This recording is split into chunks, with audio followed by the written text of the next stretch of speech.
are born and raised there per se. I shouldn't say that, but it's obviously a transient area. The Niners, quote unquote, travel well in the fact that there are tons of 49ers fans that already live here. Because, and this would be true in Louisville, this would be true in Dayton, this would be true in, I'm trying to think of cities that don't have an NFL team. St. Louis, before the Rams. I know they had the Cardinals, but the Niners are a national brand.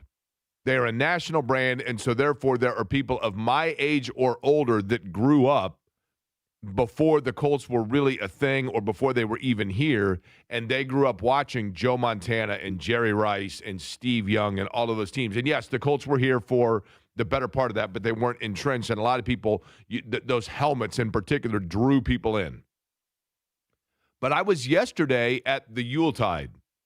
My family, every year we go, it's a Query family tradition, to the Yuletide, which is fantastic, on Monument Circle and the Symphony Orchestra. And this year's, they changed the show a little bit this year, and I thought it was outstanding. But we were walking in to the Yuletide and on Monument Circle, and it's been a long time since I've only seen this one other time. When I was in Manchester, England over the summer, and was going to the Oasis show there were pop-up guys all over the place with tables selling Oasis gear. And you know that you're going to wash them twice, and then after that, it's just, your hat's going to say as is, because, like, the O is going to fade off. But there was a guy selling knockoff Niners gear on Monument Circle. And I thought, now that right there, you want to talk about an entrepreneur taking advantage of the situation. Guys like, you know what, Niners are in town. But I thought, how many people are really here and walking around for the San Francisco 49ers in Indianapolis? But Zaire Franklin mentioned it. They travel well. There are fans that are going to be there. But tonight is a big one for the Colts, Monday Night Football. And there's plenty to talk about over the course of today. Don Fisher is going to join us coming up. Indiana basketball tonight as well, 6 o'clock, their final game before they get totally into their Big Ten schedule. Clearly now we know who Indiana's going to play in the college football playoffs. How crazy does that sound to say we know who they're going to be playing in the quarterfinals of the college football playoff as the number one seed and they're favored over Alabama? Crazy. But we can unpack all of that. Butler's in action today, taking on the New Jersey Institute of Technology. That game getting underway. You can hear it on our sister station, Fuego, at 2 o'clock today. The Pacers also to discuss. But the big story is the Colts. And here's where we are with the Colts and this game with the Niners. Monday Night Football is awesome. There's a buzz about Monday Night Football. There's an energy about Monday Night Football. There's an excitement about Monday Night Football. There is, when it comes to Monday Night Football, an element of an exclusivity. You heard it there. Hey, like, the whole country's watching. It's the one thing that's on. All of that. And that is all cool for sure, right? And it's exciting. But at the same time, where are the Colts and who are the Colts? It has been a disastrous stretch since the bye. A disastrous stretch since the bye. Last night was really the only thing that has gone the way of the Colts since the bye. Since the bye week, there have been 16 games, 16 of them, that have had impact in one way or another that could favor or hurt the Colts in terms of a playoff seed or a playoff position. And those 16 games going into last night have gone 0-16 in the favor of what the Colts need. Games that the Colts needed a team to lose, that team won. Games that the Colts needed a team to win for them, they lost. And I'm talking about those that are stuck around them. Finally, that streak came to an end last night because it was good news for the Colts that Baltimore lost because of the fact that you had New England is going to win that division, or is, New England is, Baltimore is right there in the thick for a playoff seed, and so you needed for a wild card, and so you needed Baltimore to lose, and they did. That's the first thing that's gone the way of the Colts. And this week, when it comes to the Christmas week, You've got Christmas on. I think Christmas is Thursday, because it all runs together after a while, right? It's like, oh, gosh, I've got this to do. Like tomorrow night, I'll be at Ale Emporium from 5 until 7 as part of our Mini Hoops Challenge with Mick Ultra. Look forward to it. And I'm excited about that. And then I think to myself, oh, that's great because that's like the start of the holiday. I'm like, oh, no, that's right. There's Wednesday. Most people work. And then that's Christmas Eve. And then Thursday's Christmas. And everybody has this like free-floating, trying to piece together and figure out where you need to be type schedule. And it feels like that's where the Colts are right now going into this game tonight with San Francisco of trying to figure out where they slot and where they go from here. Is this a wash? Are we going into this game saying this is window dressing? I'm a little intrigued by Phillip Rivers, but outside of that, this is not something that I'm sitting here trying to stress or figure out what is happening because I got stuff to do. It's the holiday week and they're done. Or are you looking at it saying, look, even with all that's gone on, if they win out, their chances go up exponentially. 86% chance of getting in the playoffs if they win out. They just got to take care of business. But it feels like there's this total instability where you just can't, in your mind, you can't get this traction of what all has to happen left for the Colts to salvage this season that started out so promising and now looks like it could be a dumpster fire.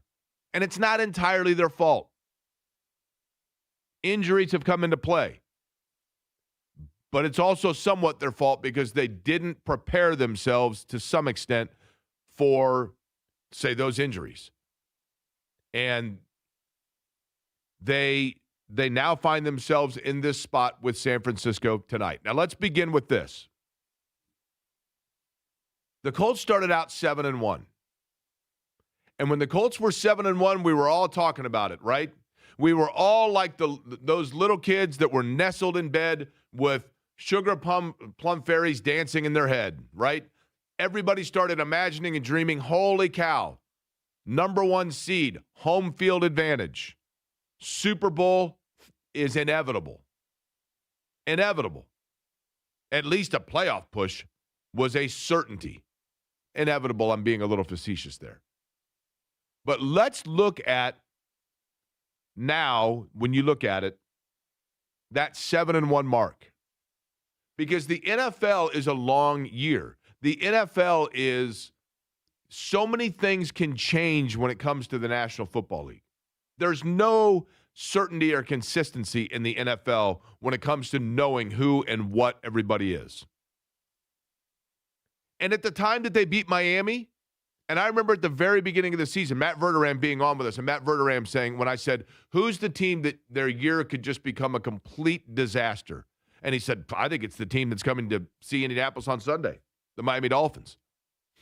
And there's some truth to that. Here we are down the home stretch, Miami 6-9. They beat Denver.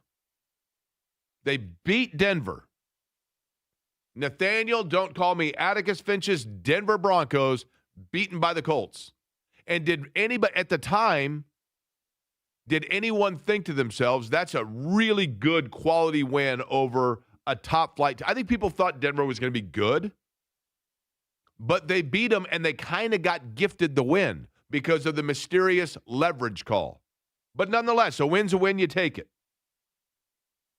Tennessee's the free space in bingo, is it not? Fine, you get Tennessee. Great. And I know they won this weekend, but you get Tennessee. The Raiders, the disastrous Raiders, who I said was going to be one of those teams that was going to turn out to be like a pretty good team. It has been a complete disaster for the Raiders. 2-13. Arizona, the most obscure anonymous franchise in the NFL. Arizona, 3-12. Atlanta, should have lost to Atlanta. But you beat them. Atlanta now 6-9. And the Chargers win is a good win. To go out there and do what they did to the Chargers was a good win. But all told, if you take the Chargers and the Broncos out of it, and this is what I think the Colts have to analyze and what Carly Ursay-Gordon needs to assess. If you take the Chargers and the Broncos out of it, which is a little absurd because they are part of the schedule and they beat them. And I know that Daniel Jones and that injury comes into play. But this is the crossroad of where the Indianapolis Colts stand right now. They go into this push with 3 games left, and yes, they have a chance to win out and put themselves in very good position.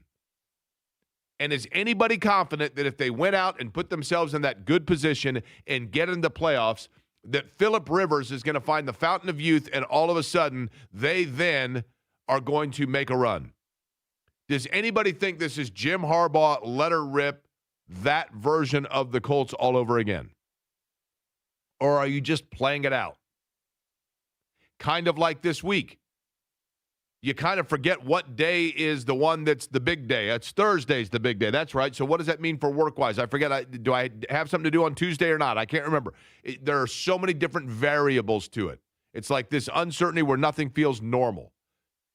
But if you are looking at it, you're Carly Ursay Gordon, you're saying to yourself, okay, I'm going to take out those 2 wins, the 2 really good wins they have, the Chargers and the Broncos. The Broncos, which should have been a loss, but we'll take it.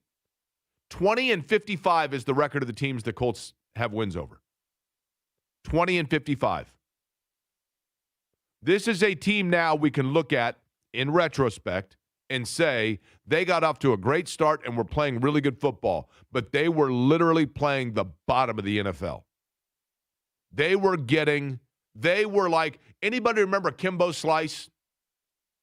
Remember Kimbo Slice when the UFC was first becoming a thing and MMA was first becoming a thing? And it's like, this dude, Kimbo Slice, is just killing dudes. He is like 2 punches and out. I've seen these videos all over YouTube. It's unbelievable. Kimbo Slice gets himself a big delay. I mean, rest in peace. I believe Kimbo Slice passed away. But Kimbo Slice gets this big deal with UFC. He was one of the first guys. You know, you already had Ken Shamrock and Hoist Gracie and those guys, but it was like, we're now going to bring this in and start bringing in showing the backstreet guys. And then what you find out is that Kimbo Slice was paying dudes like $7 out of fast food parking lots to come and meet him in a back alley and beating him up. And you're like, this guy can't beat anybody. And the Colts might have been Kimbo Slice through 8 weeks. They might have been. They were playing at a high level offensively. They were clicking along. All of a sudden, Alec Pierce is this great threat. Michael Pittman Jr. is this over-the-middle threat. Jonathan Taylor is an all-pro back. Their offensive line looks outstanding. Tyler Warren looks like the second coming of insert the name of your favorite tight end of all time. Antonio Gates and Jeremy Shockey and Mark Bavaro, and he looks like all of them, right? Travis Kelce. Everything's clicking. And then the thing that happened that you have to assess. And then the thing that happened that I go to precedent. The precedent was that with this franchise, with a team that had something where everything came together before their very eyes, and there was this stunning, heartwarming, exciting season coming into form, they pushed in too aggressively. And they altered the timelines for Andrew Luck because they had all these veterans they went and got, and they didn't allow things to organically grow with Andrew Luck and build in protecting him. Luck didn't help himself with his style of play. I get it. But when it didn't come to fruition, then the Colts were really stuck between a rock and a hard place because of the things that they had mortgaged and put on a credit card, and those bills came due. And for this team to start out 7-1, where the Colts may have erred is they may have looked at that and thought that that was a legitimate 7-1 and that they were an upper echelon team that could compete regularly with the Buffaloes in the postseason, that could compete regularly with the Denvers in the postseason. And yes, they beat them in the regular season. I get it. That could compete with New England, who just kind of quietly goes about their business and has a really good young quarterback in Drake May. And the Colts pushed in, and they traded for Sauce Gardner, and I understand it. I wasn't doing backflips over the thought of trading for a corner when you still need a pass rush, but I got the fact that having two lockdown corners can alleviate and mask a lack of pass rush. But they got aggressive with that trade. And they traded away one of their offensive pieces because that piece hadn't really gotten going. And they traded away 2 first-round picks. And now here you are in this position where, yes, maybe it's too early to begin talking about what happens next season. But I can tell you this, as somebody who was out doing my holiday shopping over the last week or so, and yes, I do actually go into stores and holiday shop, the number one thing that people ask me, what do you think happens with Chris Ballard and Shane Steichen? What should happen with Chris Ballard and Shane Steichen? And I personally believe nothing will happen with Chris Ballard and Shane Steichen. And I think there's probably justification, certainly in Shane Steichen's case, of bringing it back. I think Steichen has shown himself more often than not to be a pretty good coach. And I actually think against Seattle with Phillip Rivers, Steichen did a great coaching job. I do. I think he called a game plan that was very strategically designed to the limitation of Phillip Rivers. And we can talk till the cows come home about whether or not that was the right decision to have Rivers in there and what they did and clock man, all those things, fine. But I thought they had a pretty good game plan. But in the form of Chris Ballard, you can absolutely make the case, totally make the case, that repeating the same process over and over and expecting different results is the definition of insanity.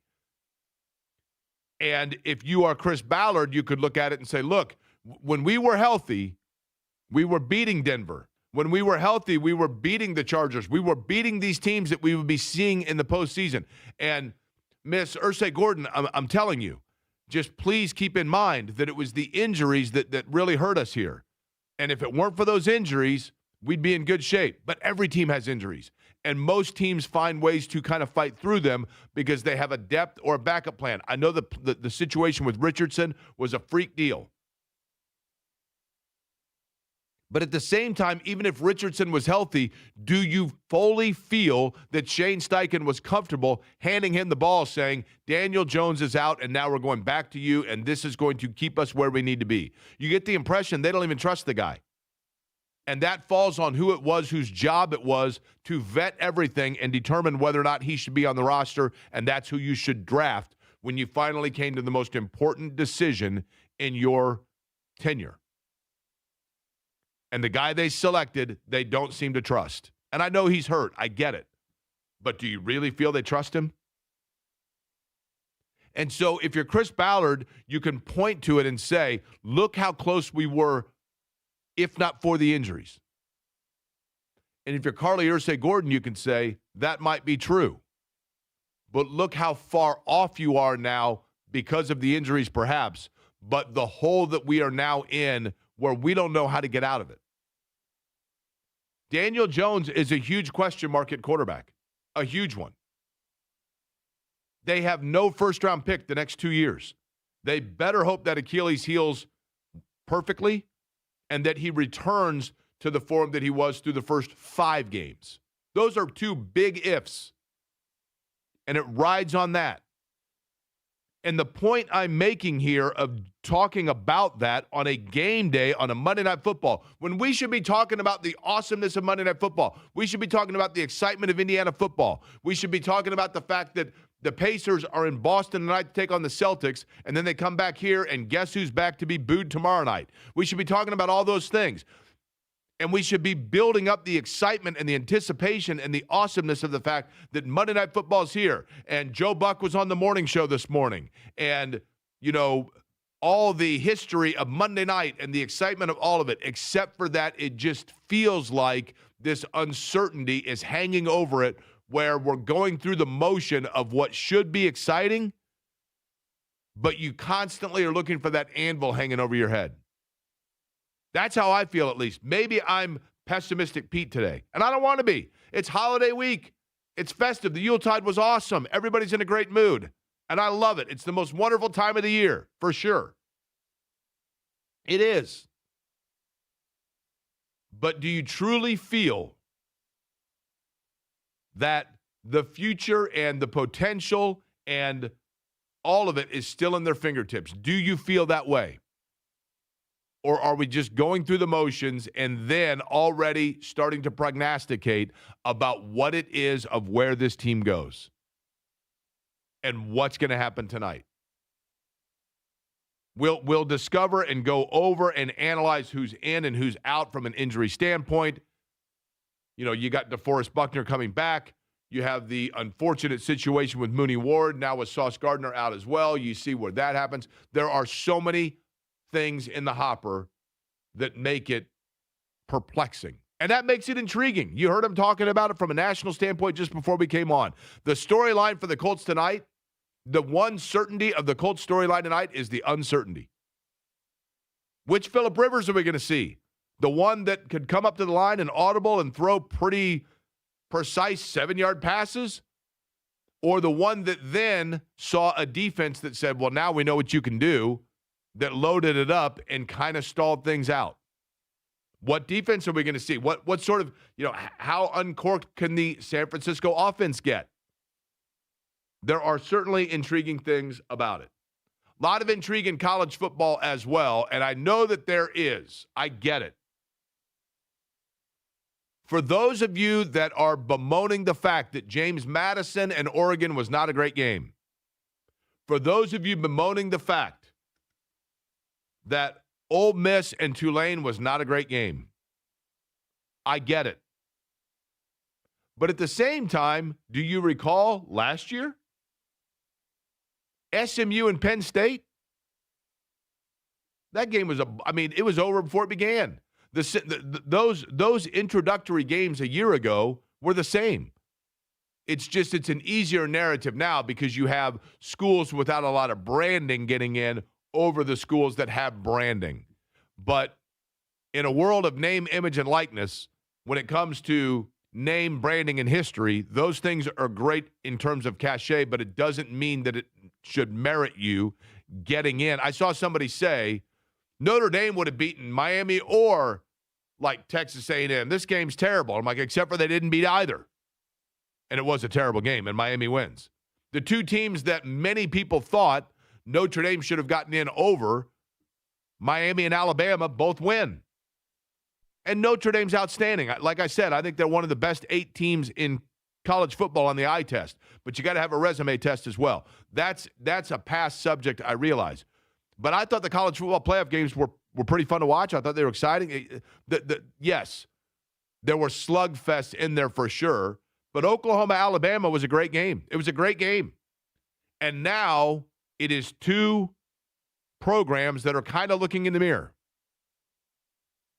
Former staff members at each school going against the school that didn't give them perhaps opportunity to, I shouldn't say that. I think both of them probably, Kalen DeBoer obviously was given opportunity elsewhere and went and took it and left Bloomington. And then the same with Curt Cignetti. I know a lot is made of Curt Cignetti was at Alabama for 4 years and never got the chance to move up to head coach. Well, they had a guy named Nick Saban there that was decent, right? But nonetheless, Indiana, Alabama, crazy as it sounds, New Year's, Rose Bowl, and basketball to talk about as well. Don Fisher will be the guy on the mic for both, and he joins us next. 107.5 The Fan and Franciscan Health present Good for the Heart Fridays. Listen to Jake Query every Friday to hear a heartwarming story from our local community. Jake knows firsthand the importance of heart health. Jake and The Fan have teamed up with Franciscan Health to make a difference, one beat at a time. Good for the Heart Fridays, brought to you by Franciscan Health Heart Center. Learn proactive measures to keep your heart healthy and schedule your heart scan at franciscanhealth.org/screening bundles. Hi, I'm Lexi, your friend and jeweler at Shane Company. If you're planning to propose this holiday, we're ready to make creating your engagement ring a warm, welcoming experience. At Shane Company, we're all about your style, your budget, your dream engagement ring. Explore the widest selection of diamonds and ring settings ready for you to see in person. Or visit us at shaneco.com. You'll have your ring in days, not weeks. Our friendly jewelry consultants don't work on commission. There's never any pressure, just perfect proposals. Shane Company, your friend and jeweler. If you or someone you know needs help putting food on the table, that help is closer than you think. The Fan cares. We've partnered with local food banks and organizations to provide resources for those who need them. Just go to 1075thefan.com and look for the banner that says Find Free Food near you. You'll find a link to Community Compass with an up-to-date and interactive map that shows locations, days, and times for you to collect food at no cost, as well as other resources to help you through this challenging time. Find community help now at 1075thefan.com. Marcus Morris here with Family Heating and Air. As we're reaching colder weather, you may find yourself in need of furnace service. At Family, we specialize in solutions to extend your furnace life. Call the Fix-It team from Family. You can easily reach us at familyhvac.net. From our family to yours, have a happy holiday. Family Heating and Air is your trusted local independent American Standard heating and air conditioning dealer. Hey, it's Jake Query. I've been talking a lot about winning football in Indy lately, but how about winning lunch? You could lose lunch with an overpriced sandwich meal or average greasy fast food, but why would you want to do that? It's so easy to win with lunch with Chicago's Pizza. Right now, the Chicago's Pizza team is prepping fresh ingredients and freshly made crust ready to bake right before you arrive. You can get deep dish pizza, traditional pizza. You can choose thin or crispy crust, all amazing. And you can add a large healthy salad with homemade ranch dressing from the salad bar, hot fresh made breadsticks with marinara or cheese sauce, a fountain drink and dessert pizza. And you have a winning lunch right there at a great price. It's fresh and delicious, all for just $13 all in. This is a no-brainer deal. Get in, get great food, and get out fast. It's Chicago's Pizza all in $13 lunch buffet. Get it weekdays from 11 a.m. to 1:30 p.m. at 18 Indiana area locations, 25 statewide. Find the closest location near you at chicagospizza.com. Be a winner at lunch at Chicago. It's Terry Stacy for Cynthia's Hallmark, and this Christmas, give her something she'll treasure forever. The most sought-after jewelry in the country, E. Newton. Timeless, elegant, and designed for everyday wear. And don't forget the classic Ronaldo bracelets, hand-wired with care in New Albany, Indiana, and these gifts are gifts she will truly love. E. Newton and Ronaldo are available only at Cynthia's Hallmark in Greenfield, and if you're looking for relaxation as a gift, explore the Lemon Lavender Collection. Pampering spa day favorites, perfect for anyone who could use a little comfort this season. And you've got to feel the lavender-scented Warm Pals. They're gently weighted, warm or cool, and designed to give that soothing hug-like feeling. Gifts that fit every budget for every person on your list. You'll find just the right presents at Cynthia's Hallmark, including gift cards. Make your holiday giving meaningful, memorable, and magical. Shop locally owned Cynthia's Hallmark, celebrating 40 years. 116th and Allisonville Road, 96th and Lantern Road, 116th and Brooks School Road, and in Greenfield. Want to get smarter with your money in 2025? You've got to try Upside. Upside is a free app that gives you cash back. Turn your daily commute, your next grocery run, or your next restaurant meal into cash back. You can earn an average 8% cash back on grocery and dining. That's on top of other credit card rewards. I started using the app in January, and I've almost made $100. I'm estimating by the end of year, I'll make between $200 to $300. I get cash back at all my regular spots, and when I discover new stores and restaurants. To me, Upside is the best cashback app out there. I get exclusive deals and discounts that reward me with real cash. Download the free Upside app now to earn cash back when you fill up your gas tank. Stock up on groceries or grab a meal from your favorite restaurant. And right now, use promo code CHIPS25 and get an extra 25 cents per gallon on your first tank. Just download the free Upside app and use promo code CHIPS25 for a 25 cents per gallon bonus on your first tank. That's code CHIPS25 for a 25 cents per gallon bonus. Offers vary by user and location. Go to upside.com for terms and conditions. The Butler basketball season is rolling along. Don't miss your chance to get in on the action. Your next chance to get to Hinkle Fieldhouse to cheer on your Butler Bulldogs is Monday, December 22nd, when the Dogs take on NJIT at 2 p.m. A weekday matinee. Come see the sunlight shine through the windows at iconic Hinkle Fieldhouse. With most students home for break, there are some great, unique seating options, so buy your tickets now at butlersports.com/buy tickets. Be a part of Hinkle Magic and make Hinkle your second home this season. Macy's Backstage is inside your Macy's store where you can find last-minute gifts for under $20. With new arrivals every day, you never know what amazing deals you'll find. Find a location at macysbackstage.com. The Ride with JMV. The one criticism that you have about, well, you didn't prepare. Nobody was talking about wanting to prepare with the backup quarterback earlier this year. And I know some of you are going to say, well, I mean, Daniel Jones does have a history with the Giants of an injury. Maybe you should have had somebody else on the ready. Well, I mean, they did have somebody else on the ready until he about popped his eyeball out trying to stretch before a game, and now he's no longer on the ready. The Ride with JMV. Weekdays 3 to 6. On 93.5 and 107.5. The Fan.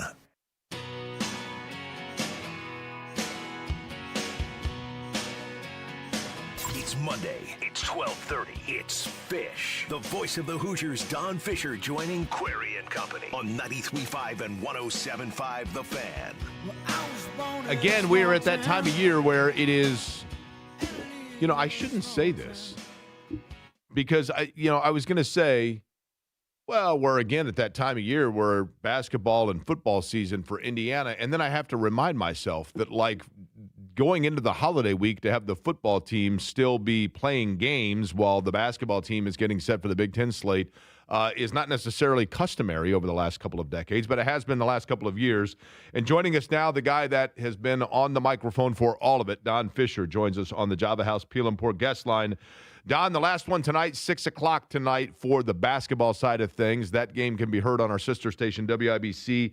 It is Indiana and Siena. This is the last battle before they get into Big Ten play, and I do want to talk, obviously, football, but let's begin basketball-wise. And we got into this a little bit last week, and that is just if there's an area or a thing that you think perhaps Darren DeVries looks at with this roster and says, the intrigue or the area that I need to solidify now or work in this game with Siena before going into Big Ten play, what would be the question mark, if you will, that still hangs for him? Well, I think more than anything right now, they're still trying to figure out the rebounding area, which has been a trouble spot throughout the season in some respects, not dramatically. And Indiana's won their share of games rebounding with or better than the team that they're playing against. But again, competition has something to do with that. But I think the biggest concern that he has right now is his ball club's ability to rebound the ball at both ends of the floor, but specifically the offensive end. A little bit more so because they just haven't gotten a lot of offensive rebounds throughout the year. And one of the reasons they haven't, they're an undersized basketball team compared to a lot of these teams that they're about to face, especially in the Big Ten. And so I know that that's one area that they're working on, but they're working on a little bit of everything at this juncture. This is a team still that's, not 100% in the norm of having been around for a long time, having all that kind of experience together and so on. So, which is a case for a lot of teams these days, as we know, with the rosters changing hands with NIL and all those kinds of things. But I think rebounding is the biggest area of concern right now. And, when Sam Alexis went down to that Kentucky game a little over a week ago, there was a real holding of the breath by the entire program because Sam, of course, is an undersized post player, but he's 6'8", he's athletic, and he's one of the two guys they count on in that post position, and Reed Bailey being the other, and Reed had a really good game against Siena the other night. But the thing about it is they just don't have much depth there, and if Alexis had gone down with a serious knee injury, which could have happened, he got lucky in the sense that it looked like there was going to be an ACL tear there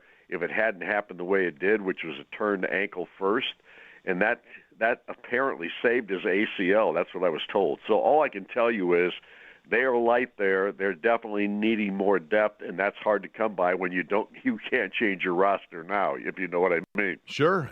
Don, I'll tell you what's, to me, becomes intriguing is, with the size of the Big Ten now, right? I mean, with the fact of the number of different teams that you have, theoretically, you're going to see stylistically a number of different ways that you've got to play within the conference. I mean, you have teams that want to play in different fashion.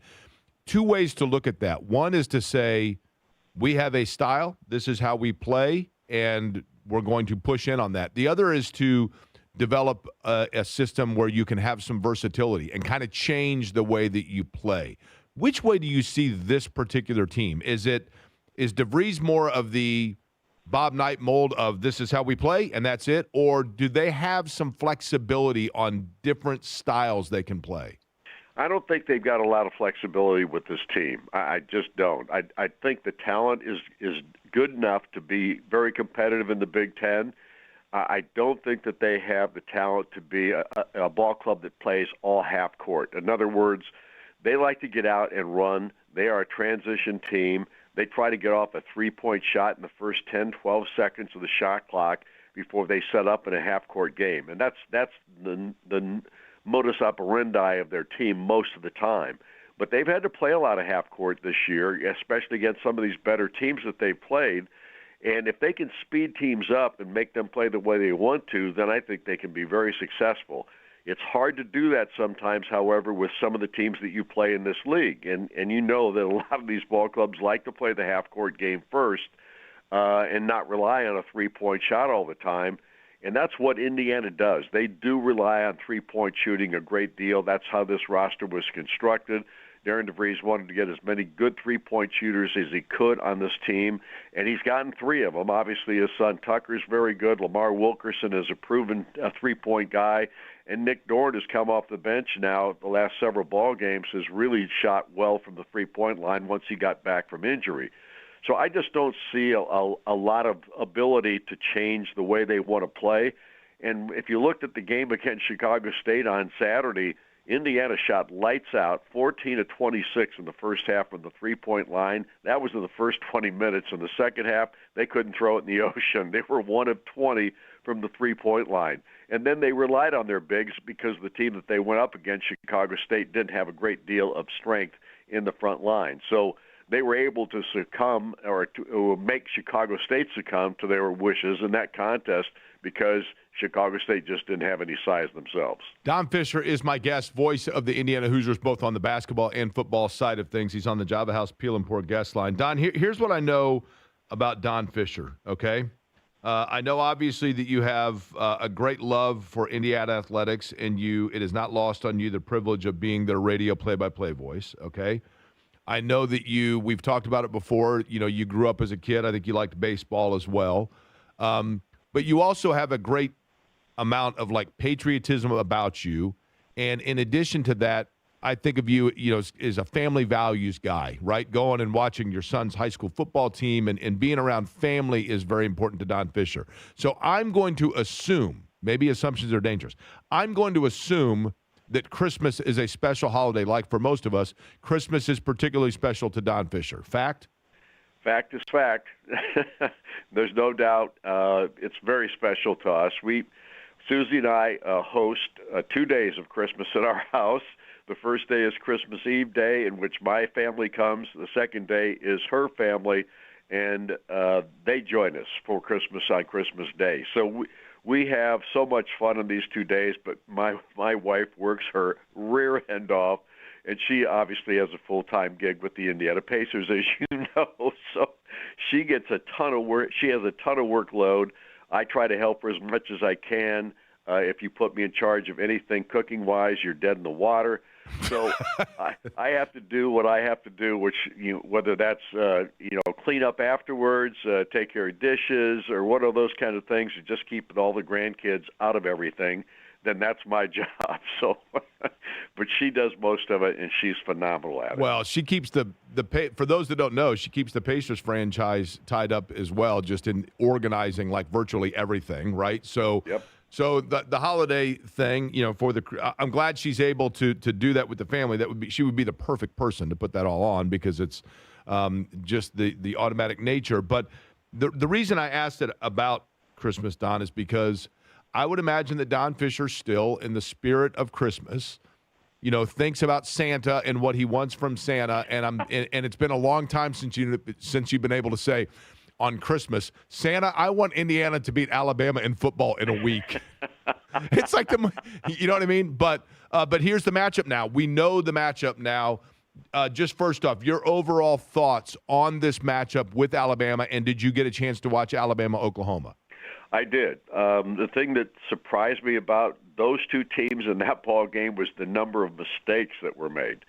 I was kind of stunned by that. I thought both of them would come in there ready for bear. They hadn't had the long spell off like Indiana's having right now to get ready for the ball game, and they played each other before.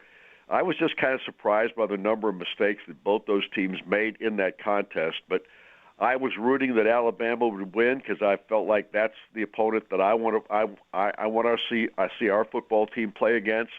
They are the icon of the SEC, as everyone knows. They've struggled a little bit here in the last couple of years.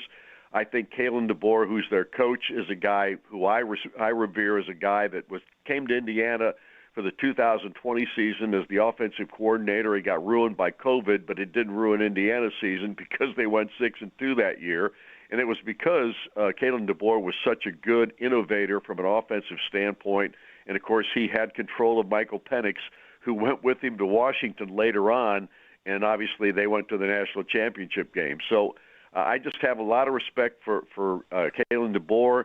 I love Kane Womack, who's their defensive coordinator. He was also here in that 2020 year with Tom Allen and was great at devising the defenses for Indiana in that period. So there are a lot. In fact, Nick Sheridan, I think, also is another guy that's with the program down there from IU. He was a quarterbacks coach at the same time. So this is a staff that we know, from a personal standpoint. And I just wanted to play Alabama. There are a number of reasons, but not the least of which is the fact that I just want to see if Indiana can knock them off and then have Paul Feinbaum shut up. We'll do whatever it takes for the latter there, right? Yes. Don, you mentioned something. It's funny because tonight, Phillip Rivers, for example, quarterback in the Colts and coming back to Indianapolis, and yet it's not like we really got to know him, and I'm using air quotes there well, because he was here during that COVID season, and everything was just so weird then, right, in terms of contact and how much you could be around people and Zoom calls and everything else. The coaches of which you mentioned, did you get a chance to know them much, or did all of those factors kind of come in where you were aware of them, but you didn't get a lot of interaction with them? Well, we had decent interaction with them because, let's face it, there were no crowds to worry about. Nobody was coming to games except for parents. We had a chance to get out and watch practices and things like that because everything was so shut down at the time. And you were looking for ways to get outside and do things. And so we did have a chance to watch Indiana football a little bit closer maybe than we would have otherwise and get to know some of these guys a little bit better in a very short period of time. So, yeah, those guys were really good people. I like them a lot. I think they've taken over this Alabama program and struggled just a hair, but it's still Alabama, as everybody knows. And I just look forward to seeing these guys and shaking their hand and congratulating them on making the playoff just like Indiana has. Do you have concern, Don, or intrigue, maybe is the better word, about the layoff from an Indiana standpoint? Not because of Indiana, but if you look, by precedent a year ago, what happened to the teams that had time off, it did not go well in the college football playoff. How do you think Indiana handles that? The reason I think they can handle it is because their coach is Curt Cignetti. He just doesn't let things go by the wayside their practices have been light at this point in time of year, so he's given his guys a lot of time to get healed up, to get the bumps and bruises and scrapes and all those kinds of things healed over. But at the same time, he works his team, and when they get out there, they may not go long, but they go hard when they get on the football field. And I just have I know he knows how to handle this to some degree, although I'm not sure anybody's ever had a 3.5-week layoff before their first game after finishing out a regular season. So from that perspective, it is different. It concerns everybody, I think, a little bit. But of all the people that I think can handle it, I think Curt Cignetti can. Don, for Christmas, aside from an Indiana win over Alabama, I'm going to ask Santa to give me an ability to pitch and chip from 40 yards in once I get to the cup in golf. And can Santa deliver that kind of a miracle? Unfortunately, I doubt it. And if he could, that would be the first thing I would ask for, even over a win over Alabama at this point, because it structures into my life a heck of a lot more difficult, as you know. Fair enough. Well, Don, listen, I know obviously you are busy, and it certainly gives this Dog and Pony Show a credibility each and every week when we can have you on. Your status as a legendary broadcaster within Indiana is cemented, and so just for a little part of that cement to come onto this show and give us some credibility is always appreciated. So with that, I hope the absolute best for you, your family on both sides on Christmas Eve and Christmas, and the absolute warmest and most rewarding Christmas for you. Well, I appreciate that, Jake. It's very nice of you to say, and I just want to wish everybody a Merry Christmas and a Happy New Year and a Go Hoosiers. That's right. Don Fisher, the voice of the Hoosiers. Appreciate it, Don, joining us on the Java House Peel and Pour guest line. We come back. It is Monday Night Football, and that means some pretty special times in Indianapolis. Will tonight be one of them? We'll discuss and look back next. Don't stress about plumbing repairs. Call L.D. Smith for honest advice and a free second opinion on any estimate. L.D. Smith Plumbing. A dirty, stinking honest. This year, make Christmas cash with Farnsworth Metal Recycling. Ray's Demolition and Farnsworth Metal Recycling, family owned in Indy for 3 generations, are names you know and trust. Bring in your scrap aluminum, steel, copper, or brass and turn it into holiday spending money. Whether you're decking the halls, buying gifts, or just want a little extra jingle in your pocket, cash is king at Farnsworth. Farnsworth Metal Recycling, a familiar face in Indy. When I was 48 years old, I had a massive heart attack. Jake Query, sports radio host and announcer for the IndyCar Radio Network, shares his story as a registered organ donor. I've always heard the assumption that I don't know about being an organ donor because if you go into the ER, they're going to be more anxious to get your organs. I'm kind of proof that's not the case. When your life is the one that's in the balance, your life is the priority. Say yes to organ donation. I have the opportunity to allow another group of people to continue the love and the beauty of life. Why wouldn't I do it? To learn more, go to donatelifeindiana.org. This Christmas, get a bonus AI Essentials course when you enroll in any My Computer Career IT program by the end of the year. That's a $3,900 value. Attend classes online or on campus. Enjoy lifetime job placement support and IT certifications in high demand. Go to mycomputercareer.edu today and take the free career evaluation. That's mycomputercareer.edu, an elite CompTIA certification partner. Conditions apply to AI offer and financial aid is available to those who qualify, including the GI Bill. Marcus Morris here with Family Heating and Air. As we're reaching colder weather, you may find yourself in need of furnace service. At Family, we specialize in solutions to extend your furnace life. Call the Fix-It team from Family. You can easily reach us at familyhvac.net. From our family to yours, have a happy holiday. Family Heating and Air is your trusted local independent American Standard heating and air conditioning dealer.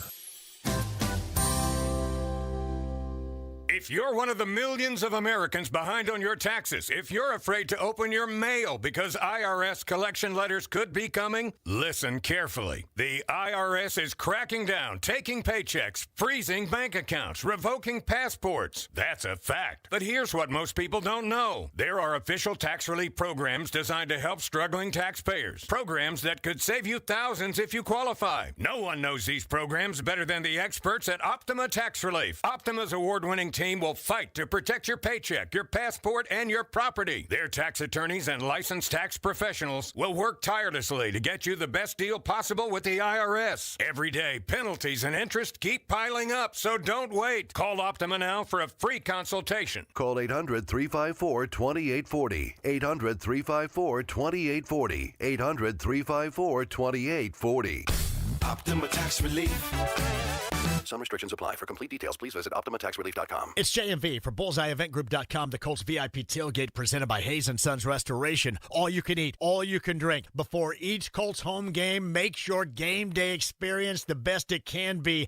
Entertained inside the Bullseye Event Center and the great food from celebrity chef Kelsey Murphy. That and more, and combo up your passes with tickets to the game. That's the BullseyeEventGroup.com Colts VIP tailgate presented by Hayes & Sons Restoration. Get your passes now. BullseyeEventGroup.com. Don't mess up the ring. Go to Moyer Fine Jewelers in Carmel. They only sell natural diamonds, hand-selected at competitive prices. Mention JMV for $500 off your engagement ring through Christmas Eve. Hey, JMV, join me Monday. We'll start out 3 o'clock. BullseyeEventGroup.com and the Colts VIP tailgate. After that, the Colts pregame huddle from Touchdown Town. Niners-Colts Monday night conversation Monday at 3.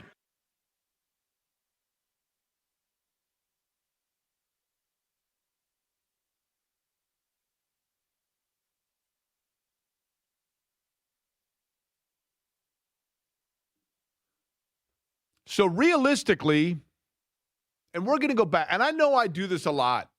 I know I do it a lot. Maybe to a fault. I live in the past maybe sometimes too much. But at the same time,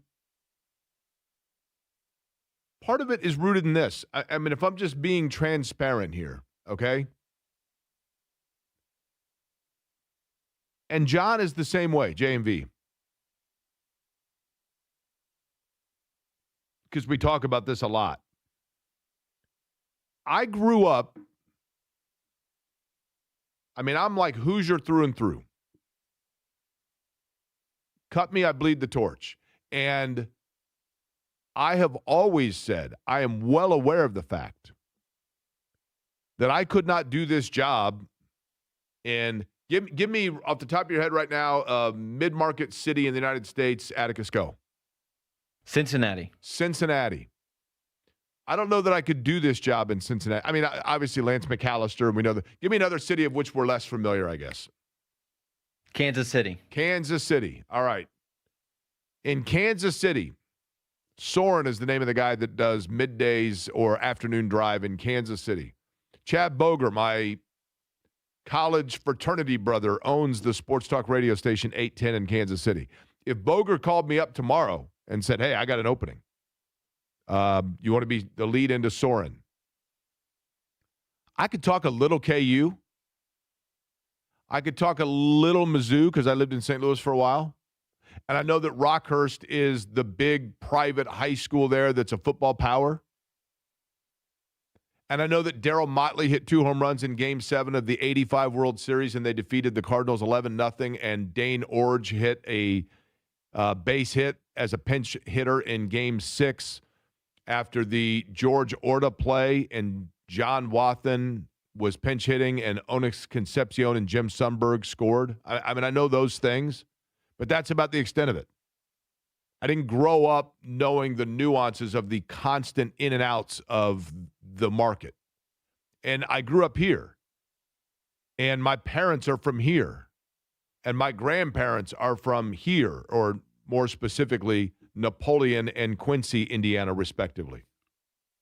But when you grow up in that environment,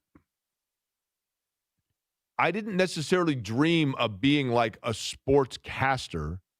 I dreamed of being involved in Indianapolis and celebrating Indianapolis and being able to get swept up in the excitement of Indianapolis. And it's why my professionalism completely went out the window when the Pacers got themselves within 1/2 of winning the NBA championship. Because I knew every time I walked into those games, the Cleveland series, the New York series, and notably the finals, every time I walked into those games, I knew first off what it would mean to Shannon, who the Pacers are the world to her. But more specifically, or equally, I guess, I thought about for me and my buddies growing up and going to the Brown Curtain games and Wayman Tisdale games and getting excited, seeing the rise of the Reggie teams. Each time that I went in, it took me back to where I've been with the sports in this town. And in doing sports talk radio and a Monday Night Football game with the San Francisco 49ers in town, the thing that when I was a kid I thought about was just being able to soak in moments like this and go down and take in the atmosphere and see it all. And so therefore, I'm able to, when I see that Monday Night Football is here, yes, I know the question marks that come for the Colts in terms of where this season is headed and where they were versus where it looks like they're going to be. I know that. I know the question mark at who's going to be the quarterback long-term for this franchise. I know the disappointment of they don't have a first-round pick the next 2 years. I know the reality of they got fat by beating teams. Yes, Denver and the Chargers were impressive wins, but outside of that, 20-55 total record of the teams they've beaten this year. I know all those things. But I also know how exciting it was when Eric Dickerson was running for 4 touchdowns and Bill Brooks was juking out the entire defensive backfield of the Denver Broncos. I know how exciting it was when the Colts started out undefeated and Peyton Manning hit Marvin Harrison on the opening play against the Pittsburgh Steelers. I know how incredibly electric this city was and incredulous after Peyton Manning's comeback in Tampa on Monday Night Football. I know what it meant to turn on Monday Night Football in the late 80s, early 90s and think the whole world is watching our city. And so tonight with this game with San Francisco, with all of the question marks around this team, I actually think about it and get ready for it and prepare for it. And the little kid in me comes out again because it is special. It is meaningful. But is it meaningful for this team, this roster, and this future? And what do we look for above and beyond living in the past? It's like George Costanza with the clown on Seinfeld. You're living in the past, man. You're hung up on some clown from the 60s, man. I'm not trying to be hung up on some team from the 90s or from the 2000s or the mid-2000s. But for Monday Night Football, that's where I take myself. And I want a team that now in 2025 has us, as it looked like in the beginning of the year, back to where that is. And if they're going to do that this year and salvage it, they got to begin with it tonight. Mike Chappell joins us next to talk about that and find out who's in and out for the Colts. It happens every holiday. Food comas, piles of wrapping paper, Uncle Harold's asleep in the recliner. It's only $5.45. But then, Cousin John rolls in with holiday scratch-offs from the Hoosier Lottery.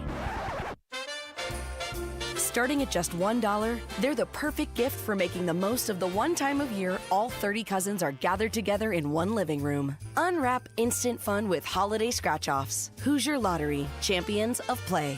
Must be 18 or older to play. Gift responsibly. Hey, it's JMV for the best in realty. Mark Dietel, Mark Dietel Realty, 317-755-4232. Again, that number, 317-755-4232. MarkDietel.com, MarkDietel.com. Today, so Neil in Indianapolis had already moved, listed his old house with an agent friend for about 60 days. Not happy, decided to evaluate the Mark Dietel marketing plan and switched.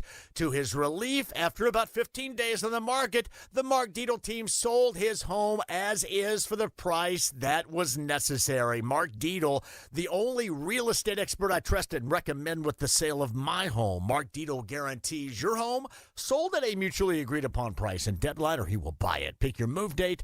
There are no long-term contracts, and you can cancel at any time. That's Mark Dietel. Mark Dietel Realty, 317-755-4232. MarkDietel.com. That's MarkDietel.com. Hi, today. This is Richard Stevenson with Stevenson Heating and Cooling, wishing you happy holidays. As a veteran-owned company, we know how important family is and want to say thank you for your continued support and business. We are always here for your heating and cooling needs. 317-557-8532. From our family to yours, Merry Christmas and Happy New Year. Stevenson Heating and Cooling is your trusted local independent American Standard heating and air conditioning dealer. It's Terry Stacy for Cynthia's Hallmark, and this Christmas, give her something she'll treasure forever. The most sought-after jewelry in the country, E. Newton. Timeless, elegant, and designed for everyday wear. And don't forget the classic Ronaldo bracelets, hand-wired with care in New Albany, Indiana, and these gifts are gifts she will truly love. E. Newton and Ronaldo are available only at Cynthia's Hallmark in Greenfield, and if you're looking for relaxation as a gift, explore the Lemon Lavender Collection. Pampering spa day favorites, perfect for anyone who could use a little comfort this season. And you've got to feel the lavender-scented Warm Pals. They're gently weighted, warm or cool, and designed to give that soothing hug-like feeling. Gifts that fit every budget for every person on your list. You'll find just the right presents at Cynthia's Hallmark, including gift cards. Make your holiday giving meaningful, memorable, and magical. Shop locally owned Cynthia's Hallmark, celebrating 40 years. 116th and Allisonville Road, 96th and Lantern Road, 116th and Brook School Road, and in Greenfield. Food insecurity is an urgent problem, one that impacts real Hoosiers. You can help today. Gleaners needs donations. Your contribution goes further with Gleaners. For every $10 you give, Gleaners leverages their resources to turn your $10 into $90 worth of groceries for families who desperately need help right now. Your gift benefits local community members, and every dollar counts. Gleaners also needs volunteers now to help with warehouse distribution. Go to gleaners.org and donate or get involved today. I know that hiring can be challenging. You sort through tons of resumes and you get too many so-so applicants. You're just waiting for someone to match your role perfectly. Well, now, there's a place where you can meet them fast. ZipRecruiter. Need to hire right away. Start your search for strong candidates. The right fit awaits. Build your team. Build it sooner. Meet your match on ZipRecruiter. Just head to ZipRecruiter.com/free right now to try it for free, and you're on your way to meeting your match. 4 out of 5 employers who post on ZipRecruiter get a quality candidate within the first day. So try it now. Go to ZipRecruiter.com/free. Once again, that's ZipRecruiter.com/free. Meet your match on ZipRecruiter. Try it free. It's BullseyeEventGroup.com, the Colts VIP tailgate presented by Hayes & Sons Restoration. Your Colts game day experience, the best it can be. Log on and get your passes now. BullseyeEventGroup.com. Jake Query here. Each weekday noon to 3, guests appear live on the Java House Peel and Pour guest line. Use code JAKE25 at javahouse.com to save 25% on your first order. From the DriveHubler.com studios, this is 93.5 and 107.5 The Fan. WIBC HD2, W298BB, WIBC HD3, W228CX, Indianapolis. Query and Company on 93.5 and 107.5 The Fan. Super Bowl champion Tampa Bay Buccaneers come out onto the field to face their old coach, Tony Dungy and the Indianapolis Colts. There's an interception by Ronde Barber and a touchdown. Mungro keeps them alive, and Mungro scores. He's in for the touchdown. This next kickoff is not going to be a fake of an onside kick. Vanderjack with a high hopper, and leaping up in the air is Bashir, and he has it. Manning buying time. Throwing, finding the open man. It's Harrison for the touchdown. Manning now has to go 85 yards in 101 seconds. Manning deep and out in front and catching it is Harrison. This is off the charts. 40-yard attempt for Vanderjack. Hunter Smith to hold it. And it is no good. A flag is down, though. There's a flag down. Simeon Rice leaping. And now a 29-yard attempt by Vanderjack. He hits the upright, and it bangs through. How crazy is this? How crazy? We're excited. Monday Night Football doesn't get any better than that. Excited to be back in front of the fans. I know the crowd will be rocking, so it'll be fun. Man, I know Lucas Oil going to be turned up Monday night. You know, listen, we the only game on in town. I know the fans are going to be going crazy. No, I'm looking forward to be back in Lucas Oil. Nothing better than a home primetime game, so we definitely need to turn up. Monday Night Football. Lots of great memories. Matter of fact, one of the guys responsible for him, Bill Brooks, who you'll hear on the postgame show tonight, will be joining us coming up about an hour from now. You heard Al Michaels there, the Monday Night Miracle in Tampa. Did not have on the bingo card for today to hear James Mungro or Idris Bashir's names called, but that's who you heard in those highlights. And then, of course, Shane Steichen and Zaire Franklin talking about tonight with the San Francisco 49ers in this. I know that the second to last game of a season is the penultimate. I don't know this is the penultimate to the penultimate. 3 games left for the Colts, and joining us now to discuss that and more, he is on the Java House Peel and Pour guest line, Mike Chappell of CBS 4 and WXIN Fox 59. Chapp, let's begin with this from the standpoint of the health issue for the Colts. Those that are in and those that are out, is there anything new that might be surprising to people as to who is going to work their way in or who is still held out? No, other than as the Colts announced, they added DeForest Buckner to the active roster, which is a big deal. And they're still going to be without Mooney Ward and Sauce Gardner. And I'm telling you, if I had the choice between DeForest Buckner and Sauce Gardner, as far as importance, I take DeForest Buckner. I'd rather have Buck in the lineup than I would one of those corners. He's that good, and he's that as close to irreplaceable on defense, on the team as you can get. He comes back. Bernie Ryman's not playing. We'll see what they do on the offensive line. So that's the main thing is Buck's back, and it gives them a much better chance to play decent defense. So Ryman is back, though, correct, with the elbow injury? Oh, he is out, you said. He's out. He practiced limited. That's right. Okay. Whatever the weeks from Saturday, but they ruled him out. He's not playing. So they're going to have to mix and match on the offensive line, and it comes against a team that's got 16 sacks, which is the worst in the league by a handful of sacks. So hopefully they'll be able to protect Rivers and let him play the position better than they did first game. Chap, do you anticipate over the course of the week, did Shane Steichen tip his hand in any way in this area? Meaning, I actually thought, and maybe I'm in the minority here, I thought Shane Steichen in that Seattle game might have turned in his best coaching performance of the year. Because, yes, I realized they did not win that game, but given all of the variables of going into the quarterback play and et cetera, I thought he called a very smart game for feeling it out and getting a feel for what they had in Phillip Rivers and keeping them in contention. Did we see everything that relationship has to offer, or do you think Steichen has more in the bag? Did he tip his hand in any way on that? Well, there needs to be more. First, I put on social media after the game that I thought Steichen and Lou Anarumo threw almost the perfect game. You're ahead 16-15 with 40 seconds to go, and the other team's on their 37 with no timeouts. I mean, and again, taking into account all your personnel limitations, and there were plenty.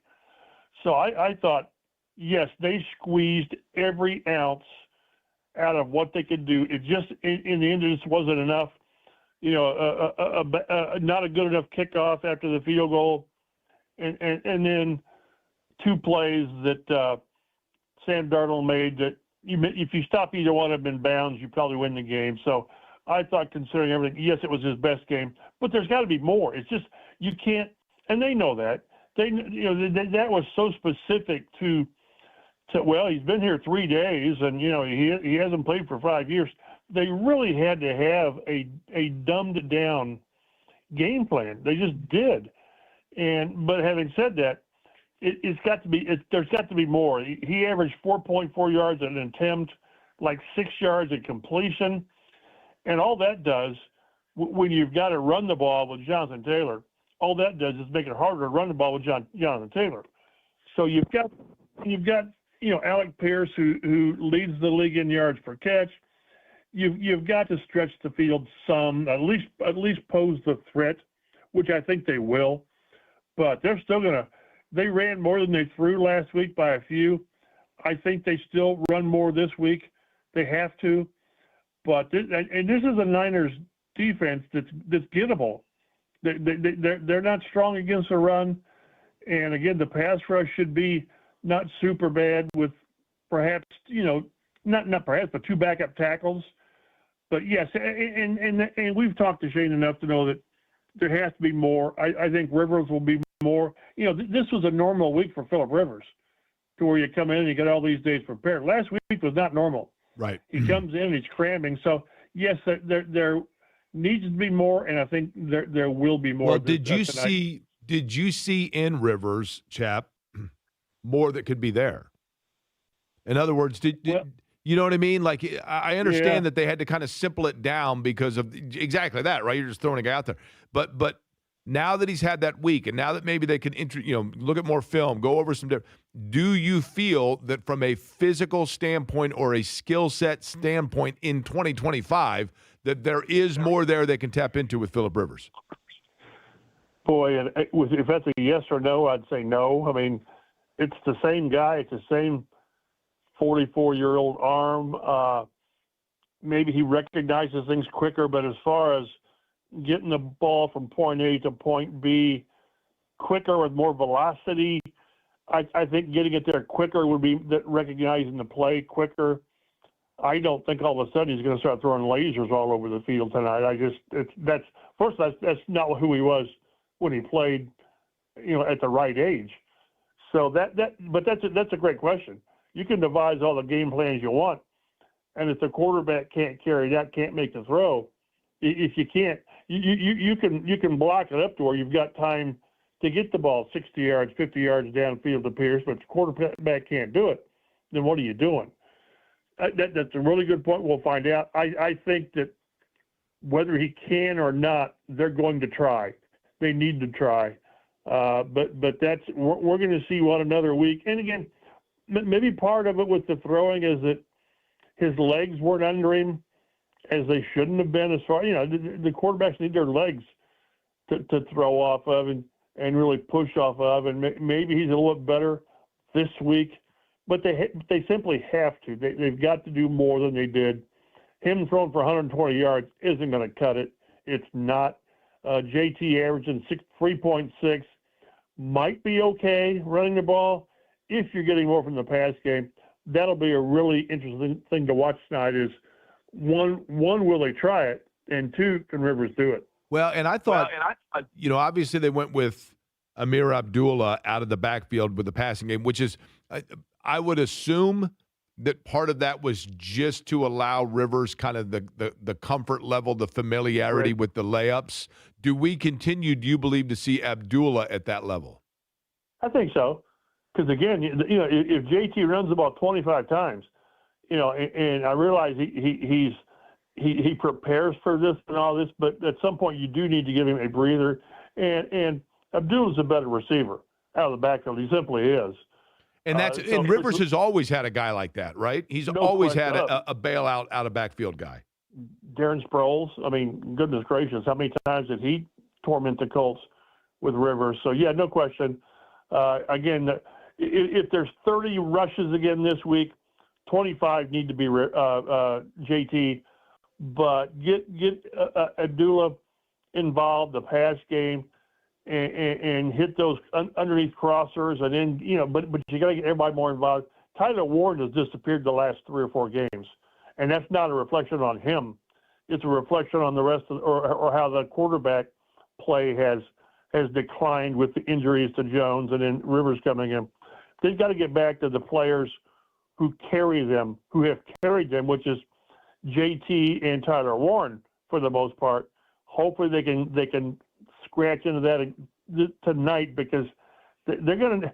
You can't win 16, 18, 19. But they're 0-6 this year when they score 20 or fewer, and they've lost. I think I looked it up. They've lost 11 straight, and 24 of 27 when they don't score more than 20. So in today's NFL, I'm telling you, the Niners are going to score 20 points. They just are. So you got to score, and hopefully they can get the quarterback first into position to do that, and then that he's able to execute the game plan. Chap, here's a question that Mike Chappell's my guest, CBS 4 WXA on Fox 59, where you see him. He's on the Java House Peel and Pour guest line. JavaHouse.com is the website for their fabulous instant coffee, liquid science, and energy products. Chap, here's a question that typically there is a more slam dunk answer at this point in the year, but I'm going to ask it and then think about it and give me your answer. You ready? Yep. Who's the best team in the NFL? Rams. Think so, huh? I think so, yeah. I still don't know how they lost the other night. I think they're pretty doggone good. And I tell you, if Matthew Stafford wins an MVP, which he probably will, and gets to the Super Bowl, wins another one, he will be a slam dunk Hall of Famer. He's probably there anyway, but I think he's been one of the more underappreciated players over the course of his career because he was, dying in Detroit. I think they're pretty good. Yeah, there are only a handful of teams that you would say this about, or quarterbacks that you would say this about right now. But the thing about the Rams is that game you're talking about, which the other night was one of the best regular season games you're going to see in the NFL. It was fabulous with Seattle. But Stafford is one of those that you give him when that guy trots out on the field and you look at his eyes inside the last 2 minutes, you go, yeah, good luck. You know what I mean? I mean, he seems very, very dialed in, and offensively they are very well balanced. And then defensively they got some pieces, right? Yeah, that's why you look at AFC, NFC. In the AFC, I look at Buffalo. And their defense, I don't trust that defense at all. I do not. But I trust Josh Allen. He's going to – if you let him hang around, he's going to beat you in the fourth quarter. He just is. With all the deficiencies, and he doesn't have great weapons, but he's got a really good running game with Cook, who right now is ahead of JT in league rushing. Of course, he's got the extra game. But I like those two right now. Everybody else has got significant question marks, it seems like. Seattle, there are times in games where Sam Darnold, you think, oh, that's the Sam Darnold we know. And then he's got a fourth quarter where he drags them back and he beats the Rams, who I think is the best team. So, yeah, it's really an interesting year this year. New England, I sort of want to believe in them. And, well, they had a great game yesterday, but I don't totally trust the young quarterback. I don't know. Yeah, but I like Buffalo and the Rams right now. New England's a fascinating one, and this is going to segue to another team I'm talking about because it does tie into the Colts. Mike Chappell, my guest. New England's interesting because there's nothing about them that jumps out at you that alarms you. And I don't know how many people really have paid attention to New England, but watching them last night, New England did something for the first time since the Colts bye week, and that is they delivered a result that the Colts needed for the Colts playoff push here, right? Because every other game has gone against the way the Colts needed it to go. They needed Baltimore to lose last night, and Baltimore did. But I thought Drake May, it's been a long time since I've sat and watched a game like that and seen a player that I thought, you know what, I don't know where I've been, but this guy to me, he looked like he has taken a next step in pocket presence and poise and just knowing when to run, when to throw it away, etc. He looks really good to me, Chap. Well, I think he's like leading the league in completion percentage, and you see it. The ball is there. It's where it needs to be in the right spot. He's got just enough talent around him. The running game is pretty good. The running game can be pretty dominant if they want it to be. But they've got they got tight ends. They got receivers making plays. The defense is pretty good. They're probably maybe a year ahead of schedule on maybe where people thought they might be with everything. But you don't win that many games and put yourself in that position to win the division just by luck, by falling into it. So, yeah, they're pretty good. I still like Buffalo because of the quarterback. I just do. He's got that extra. He's that guy that, again, like Peyton. You were playing the clip earlier with the Tampa game, where I made it a point. I've got a CD of that game, and I'll pop it in every so often. And with like 5 minutes to play, it's 35-14. You cannot win that game, yet they did.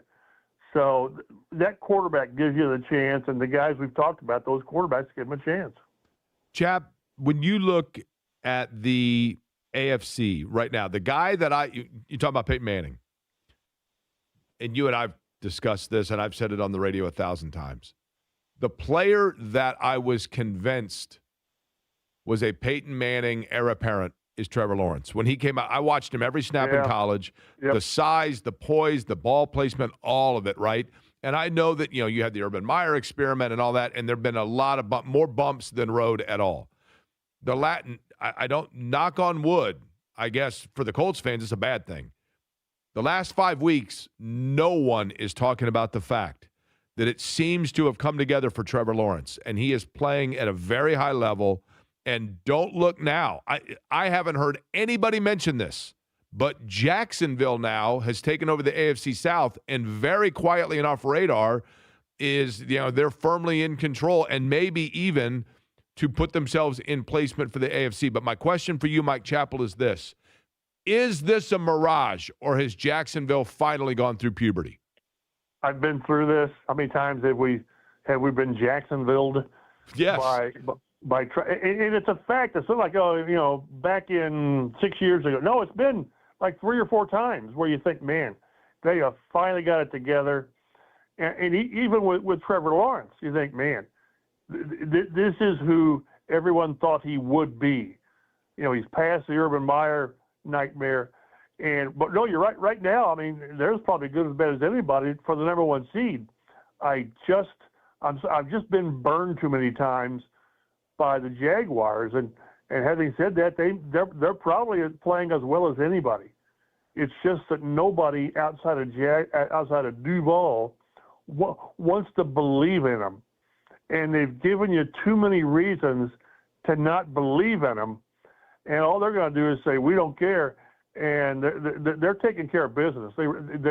Again, the Colts had a firm grip on the division until the second half of the season, and right now the Jags are taking care of their second half of the season.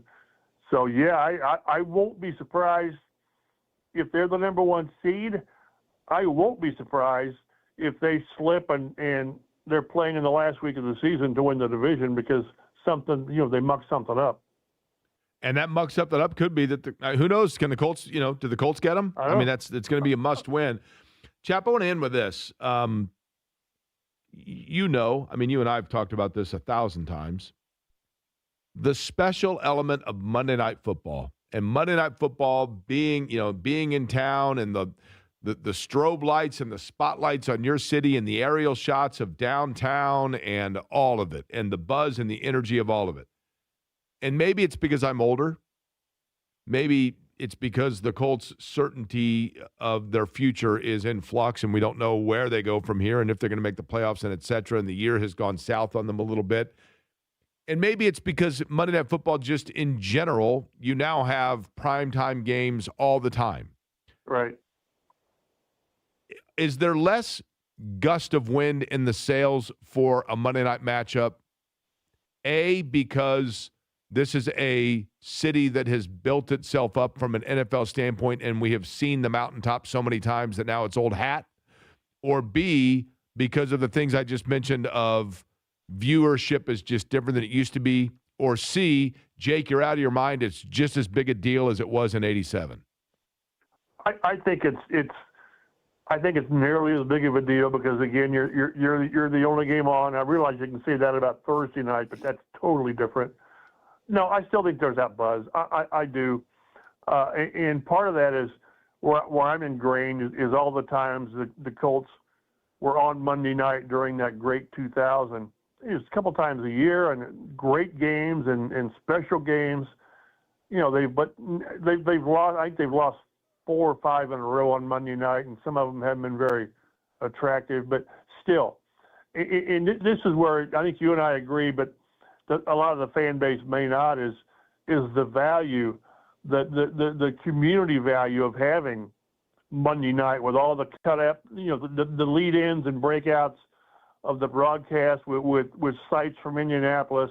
The Chamber of Commerce can't pay for that kind of advertisement and visibility. So I think it's cool. I still think it's a big deal. I think it's still maybe not as big of a deal, but nothing is as big as it used to be, just right. Because there's so much more.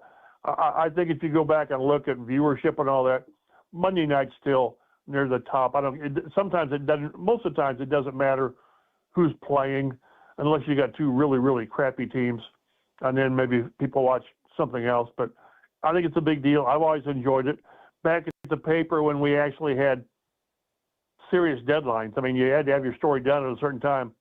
Monday night games were a pain in the rear end. The Tampa game was horrific in one regard because it went so long, but it made you really work your tail off. And all of us at the Star put out a great product the next day in a historic game. I still think it's got that buzz to it, and I hope. Again, we're not involved with the Colts. We cover them, but we're not involved. I hope they play well and find a way to win, just because it would do something for the franchise that's right now stuck in a bad way for a lot of reasons. And again, like you said, we'll see where this goes in the off season. But this is a chance against a pretty doggone good Niners team to sort of say, yeah, we've been through some tough things, but we've still got what it takes in that one game. And then, of course, you play this one, then you got to play next Sunday against Jacksonville. But it's a big deal. I hope the Colts rise to it. You know, Chap, I always remember you mentioned that the deadlines of that Monday night game with Tampa, and yeah, we're talking about a 20-plus old game. You know, that game will live forever in this town. But, right.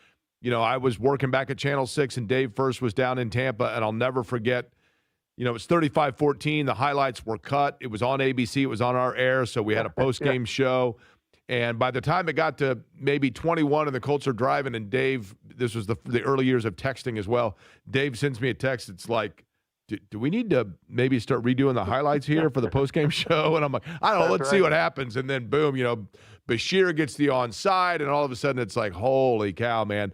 And everyone, Chap, I'm telling you right now, it's just like they say, there were 2 million people that saw Wilt Chamberlain score 100 points in that game in Hershey, Pennsylvania, right? Right. There were literally every person in Indianapolis, I kid you not, there were 12 people that saw that live, because the number of people the next day that emailed the station were like, can you replay the fourth quarter, please? I went to bed. It was unbelievable. But we'll see what happens tonight. Peyton said he got voicemails the next day, and, oh, sorry you guys got beat last night and all this. And what was funny, just a side note, the Idris Bashir recovering that onside kick, that was illegal. The NFL came back and say, because it didn't hit the ground, so the other teams got a chance to fair catch it. And Bashir caught it, so it was an illegal play that helped the Colts. So that's there you go. Beautiful. That is beautiful. And then you get the leaping call. I mean, what in the world? Yes, and then Simeon Rice signed here a few years later when he couldn't play any longer. But it was pretty amazing. And then Vanderjack's game-winning kick ricochets off the goalpost. I remember Simeon Rice when he signed here and he was made available, and the first thing I said, I was like, what exactly is leaping? And he's like, come on, man. Come on. He wasn't here very long, but he's a good dude. Chap, appreciate it, man. We'll see you down there tonight.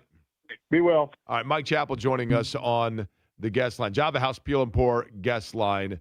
Bill Brooks was part of the first really big moment for Monday Night Football, but he's also part of the post-game broadcast. I want to get his thoughts on this matchup. We'll do that in the 2 o'clock hour. When we come back, there is somewhat of a controversy, but is it a controversy? I don't think it is.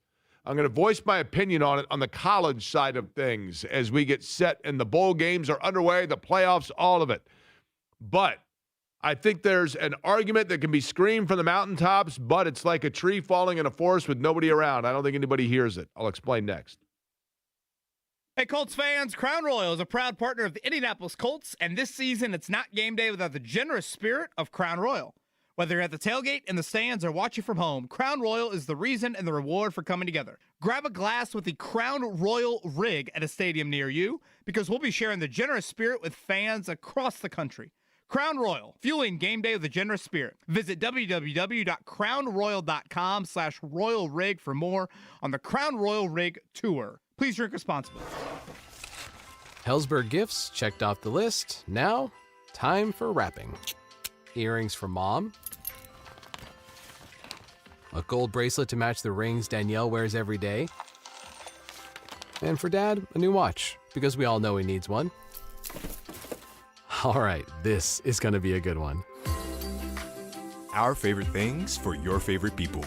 Shop in store at Hellsberg.com for up to 50% off. Hey, it's Jake Query. I've been talking a lot about winning football in Indy lately, but how about winning lunch? You could lose lunch with an overpriced sandwich meal or average greasy fast food, but why would you want to do that? It's so easy to win with lunch with Chicago's Pizza. Right now, the Chicago's Pizza team is prepping fresh ingredients and freshly made crust ready to bake right before you arrive. You can get deep dish pizza, traditional pizza. You can choose thin or crispy crust. All amazing. And you can add a large healthy salad with homemade ranch dressing from the salad bar, hot fresh made breadsticks with marinara or cheese sauce, a fountain drink and dessert pizza. And you have a winning lunch right there at a great price. It's fresh and delicious, all for just $13 all in. This is a no-brainer deal. Get in, get great food, and get out fast. It's Chicago's Pizza all-in $13 lunch buffet. Get it weekdays from 11 a.m. to 1:30 p.m. at 18 Indiana area locations, 25 statewide.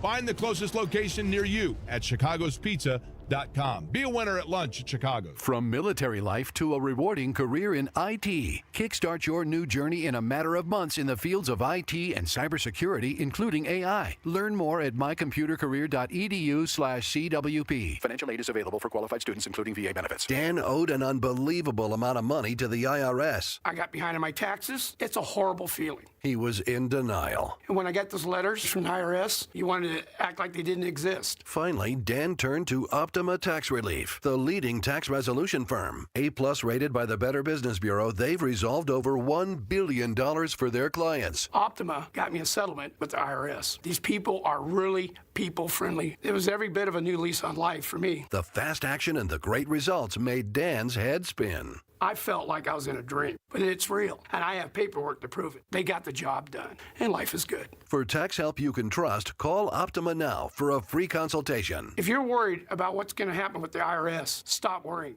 Make the call now. Call 800-354-2840. 800-354-2840. 800-354-2840. Optima Tax Relief. Testimonial from an actual client. Some restrictions apply. For complete details, please visit OptimaTaxRelief.com. Hi, this is Lloyd, Jessica, Robert, and Adam from Kirby Heating and Air Conditioning in Pittsboro. The Kirby family wishes you the merriest of Christmases and happiest of New Year's. Thanks for your business. We really appreciate it. If you live in Hendricks or surrounding counties and need us, we are always here to help. Kirby services any model, and we proudly install American Standard products. Call us at 317-892-3614. Kirby is your trusted local independent American Standard heating and air conditioning dealer. Happy holidays from Kirby Heating and Air Conditioning. It happens every holiday. Food comas, naps, piles of wrapping paper. Then Cousin John rolls in with holiday scratch-offs from the Hoosier Lottery. And just like that, the holiday fun is back in play. Hoosier Lottery, champions of play. Gift responsibly. My name is Whitney Allen. I am a widow. My husband Ryan died. We never thought in a million years we'd have to use life insurance. The unexpected happened. With Ethos, it is so fast and easy. It's 100% online. You can get a quote in seconds, apply in minutes, and get same-day coverage. No medical exams, and you can get up to $3 million worth of coverage through Ethos. Get your free quote at ethos.com/game. That's ethos.com/game. Time spent on application may vary. Online health questions required. Getting more as a MyLowe's Pro Rewards member is easier than ever with the Lowe's app. Download it today and earn 500 points the first time you log in. Plus, your digital wallet helps you scan, save, earn, and access what you need to manage it all in one place. Download the Lowe's app and take advantage of your Pro benefits today. Lowe's, we help, you save. Valid 12/1/25 to 1/7/26. Offer valid for first login per organization only. Loyalty program subject to terms and conditions. Additional restrictions apply. Visit Lowe's.com/terms for more details. Subject to change. With over 100 online casino-style games, Chumba Casino is your destination for nonstop entertainment. No purchase necessary. VGW Group. Void where prohibited by law. See terms and conditions. 21+. 93.5 and 107.5 The Fan. Your home for indie sports. Now with even more ways to listen. Listen on air. Online at 1075thefan.com. And on our free app. Stay connected to all things indie sports, including the latest news, show blogs, and catch up on what you've missed with our podcast. We're never more than just a click away. Download our app at Google Play and on the App Store. From your home for indie sports. 93.5 and 107.5 The Fan.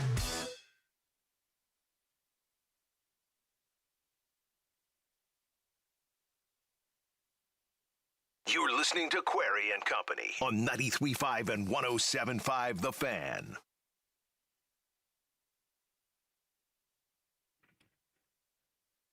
Thanks to Mike Chappell for his time. Merry Christmas to everybody. Christmas week here in Indianapolis. Nathaniel, don't call me Atticus Finch, is in for Eddie Garrison today. Atticus, you have how many people that you buy for Christmas? Oh, maybe like 5 or 6, not too much. And your level of shopping is where? I am usually by now well buttoned down. I'm usually long done by now, but this year is different. For you, you have how much left? I'm done. I just got to find out how to wrap it all, and that is not my strong suit. That is the worst. Are you like me in the fact that when you wrap it, you end up with like 9 pounds of tape because you have half the entire roll of wrapping paper in one corner? Yeah, that's about right. And every time I learn how to do it, I'll forget by the next holiday. Totally. Yeah, You've got to be like very left-brained or something in order to do the rapping perfectly, and that is not me. But this time of year, there's nothing like the weekends this time of year from a sports standpoint. I love it because there's games going on, there's bowl games going on, there's obviously the Big Ten, Indiana in action tonight, as we talked about, taking on Siena. That game, 6 o'clock tonight. You can hear it on our sister station, WIBC. You got the Colts game tonight, Pacers in action tonight in Boston, and the college football playoff. And over the weekend, yes, after we had 2 outstanding games, Oklahoma, Alabama was a great game. It's a great game. And, you're watching that, and it's exciting. And then you transition over and you're like, okay, everyone knew. We all knew it. I think we all knew what the reality was with James Madison and Oregon and Tulane and Ole Miss. And Texas A&M Miami was not aesthetically a great game, but it was at least a close game, right? And I understand, especially when, if you look at the teams left out, Vanderbilt, good story, upstart story, although their quarterback has kind of, he's done the anti-media tour. But Notre Dame being the biggest snub in the college football playoff. And this is what I've always said. If there was an 82-team tournament, no matter the sport, if there's an 82-team tournament, then you're going to get people jumping up and down saying, we should have been number 82. The 83rd team got snubbed. I mean, the NCAA basketball tournament has 68 teams in it, yet there is constantly, every year, annually, an uproar over someone that got left out. And they want to expand it. Yeah, exactly, right? You are always going to have those discussions. And here is a secret for you. That's why they do it that way. Because what's it do? It means that in the barbershop, it means that in the bar, it means that on the radio, people are talking about the college football playoff. And you can argue till you're blue in the face and the cows come home, or till the cows that themselves are blue in the face come home. You can argue all day long about whether or not the weekly ranking release shows are valid or needed or necessary, whatever else. But guess what? Then people talk about it, which is the entire goal. And the NCAA men's basketball tournament, look nationwide and culturally in this country at sporting events that transcend their sport. It's narrowing down. There are not many of them left. There was a time when everyone in the dinner table, back when people did that, would sit down and say, oh, by the way, who won Wimbledon today? Or who won the Masters? Or who won the Indianapolis 500? Or who won the Kentucky Derby? Those were the sports, the events that transcended their respective sport to the point where people that I grew up in this town, and I was probably 15 years old before I even knew that there was a racing series beyond the Indy 500. Because the Indy 500 was so big, it transcended the sport. The Kentucky Derby transcended horse racing. And those events have gone even fewer, the number of events that you put in that category. But the NCAA men's basketball tournament and March Madness is one of them. And why do we call it March Madness? And why do we love it? People don't love it when it's all chalk. The ratings might go up because people want to see the element of the championship game and people like to watch good basketball. But in the opening rounds of the NCAA tournament, the thing that you're waiting for, the moments that are iconic, the things that we talk about forever, the high that we constantly chase, is the Bryce Drew shot, and Northern Iowa shocking Kansas, and Stephen F. Austin hitting a miraculous shot, and South Alabama and Peanut Butter and Jelly making a run, and Loyola Marymount getting to the Elite Eight, and Little Butler shocking the world and getting to the Final Four not once but twice. Those are the things about March Madness that we love. And we can sit here and say till the cows come home, I ain't giving out no participation trophies, and looking at James Madison and Tulane, this participation trophy crap, they don't deserve to be there. They do. They deserve to be there because the opportunity or the element of the smaller conference getting their shot and being Milan or being South Alabama. That's what makes March Madness what it is. And if you jumped up and down in the old BCS era saying that college basketball needs a tournament, so why doesn't college football have one? Then you need to also say part of the reason you were jumping up and down about that and using college basketball as the barometer is because it's the greatest tournament in the world. And the reason it's the greatest tournament in the world is not because people celebrated the fact that Duke won back-to-back titles in 91 and 92, or celebrate the fact that Michigan State represented the Big Ten and won a national championship, or celebrate the fact that Connecticut with Danny Hurley won back-to-back. That's not what people get excited about. They get excited about the first 2 days of it and the magic of it all. And so from the football standpoint, they're going to do what they can to have the opportunity for that same magic.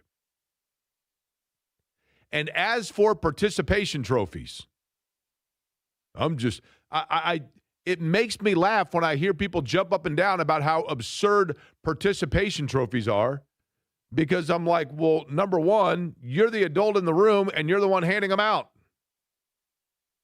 And number two, you can't sit here and tell me that those things were invented 10 years ago, because I got news for you. 5 years ago, my parents called me up and said, hey, we're moving. Come get all your crap out of your old closet. I went. I had one trunk. I opened it up. It was nothing but a bunch of trophies of me from Allisonville Christian Church and Allisonville Little League. Other than the Giants in '83, Warren Fields team, we were dynamically dominant, by the way. Other than that team, every team I was on sucked. Allisonville Little League. Major minors, I was on the Indians. We were terrible. Allisonville Little League, my majors, I was on the Red Sox, sponsored by Love Heating and Air, by the way. We were average. Allisonville Christian Church, I was on the Tigers, the Cubs, the Indians, and the White Sox. We were terrible. I have a trophy for every year. Because guess what? These aren't figments of our imagination that until 10 years ago that just became a new thing. Participation trophies have always been around. They just haven't always been used as an excuse. But the reality is, when it comes to the college football playoff, I say keep it as it is. Give me Tulane. Give me James Madison. Yes, they may well get beaten. Just like last year, SMU out of the ACC got their doors blown off. But once you have one of those that pulls off a win and creates an upset, that's what it is that brings you back. Because we talk about South Alabama, and we talk about Bryce Drew, and we talk about the little guys in March Madness, and we never, ever mention the fact that Indiana beat Fairfield 92-58 to open the 87 tournament. Because that's the way it's supposed to be, but when the little guy does do it, that's why it's there. And that's how it should be. And if Notre Dame wanted to get in, they would have beaten Miami or Texas A&M. And if Vanderbilt wanted to get in, they would have compiled a couple more wins in the SEC, etc. All right, how excited are you for tonight? Monday Night Football. As a Colts fan, I want to know, at 239-1070, the telephone number, I want to know right now, are you looking at this like, let's push all in? I'm excited because the Colts still have the postseason within their grasp, and I haven't given up on the possibilities of what could be. Or are you excited because it's the holiday season and it's going to be a good time to be downtown and it's going to be a lot of fun, but you also have turned the page on the year? I really, truly, genuinely want to know where your thought is as a Colts fan right now. 239-1070, the telephone number. Bill Brooks, 2 o'clock hour. It's BullseyeEventGroup.com, the Colts VIP tailgate presented by Hayes & Sons Restoration. Your Colts game day experience, the best it can be. Log on and get your passes now. BullseyeEventGroup.com. The Fan cares, and if you or someone you care about needs food assistance, we have resources for you, including food distribution locations with an interactive map. Also, learn how you can make a difference for friends and neighbors in need, all at 1075thefan.com. This year, make Christmas cash with Farnsworth Metal Recycling. Raised Demolition and Farnsworth Metal Recycling, family-owned in Indy for 3 generations, are names you know and trust. Bring in your scrap aluminum, steel, copper, or brass and turn it into holiday spending money. Whether you're decking the halls, buying gifts, or just want a little extra jingle in your pocket, cash is king at Farnsworth. Farnsworth Metal Recycling, a familiar face in Indy. Hey, it's JMV, and I only talk about the best, and the absolute best, Big Red Liquors. For that big game you and the fellas are getting ready to watch, you've got to have the supplies. Locally owned and operated since 1972, and you can always count on my friends at Big Red Liquors. The fastest, the friendliest, the cleanest liquor stores in the state of Indiana, and I promise there is one near you. For that big game, make it Big Red Liquors. For the location nearest you, that's BigRedLiquors.com. It's Terry Stacy for Cynthia's Hallmark, and this Christmas, give her something she'll treasure forever. The most sought-after jewelry in the country, E. Newton. Timeless, elegant, and designed for everyday wear. And don't forget the classic Ronaldo bracelets, hand-wired with care in New Albany, Indiana, and these gifts are gifts she will truly love. E. Newton and Ronaldo are available only at Cynthia's Hallmark in Greenfield, and if you're looking for relaxation as a gift, explore the Lemon Lavender Collection. Pampering spa day favorites, perfect for anyone who could use a little comfort this season, and you've got to feel the lavender-scented Warm Pals. They're gently weighted, warm or cool, and designed to give that soothing hug-like feeling. Gifts that fit every budget for every person on your list. You'll find just the right presents at Cynthia's Hallmark, including gift cards. Make your holiday giving meaningful, memorable, and magical. Shop locally owned Cynthia's Hallmark, celebrating 40 years. 116th and Allisonville Road, 96th and Lantern Road, 116th and Brook School Road, and in Greenfield. JMV here for the best in realty. Mark Dito Realty, 317-755-4232. That's 317-755-4232. MarkDietel.com. MarkDietel.com. Today. So, Michael in Speedway loved the Speedway home, and he raised a family there, but it was time to sell and downsize. Met with Mark Dietel and the team, and they explained their amazing marketing plan, and he was convinced. Just like the Speedway, things move fast from there. After just 3 days on the market, Michael accepted an offer for $11,000 over asking price. In fact, Mark Dietel is the only real estate expert I trust and recommend with the sale of my home. Mark Dietel guarantees your home sold at a mutually agreed upon price and deadline, or he will buy it. Pick your move date. There are no long-term contracts, and you can cancel at any time. It's Mark Dietel. Mark Dietel Realty, 317-755-4232. MarkDietel.com. MarkDietel.com. This is James today. with Price Point Comfort Heating and Cooling. Out working during the holidays. I always love getting to customers' houses. They're baking, getting the free cookies or the cakes or things you're going to take home with you. Sometimes you're there helping somebody on Christmas Day, and it becomes a benefit. My wife's like, "Oh, you had to work today," and I don't tell her about the case of cookies I got in the truck that I got while I was at Mrs. Jones's house. So we're here if you need us. You're part of our family. Price Point Comfort Heating and Cooling is your trusted local independent American Standard heating and air conditioning dealer. Hook her up this holiday season, shopping for her dream engagement ring or a beautiful piece of jewelry. See my friends at Moyer Fine Jewelers in Carmel, the city's best selection of fine jewelry. Tell them JMV sent you.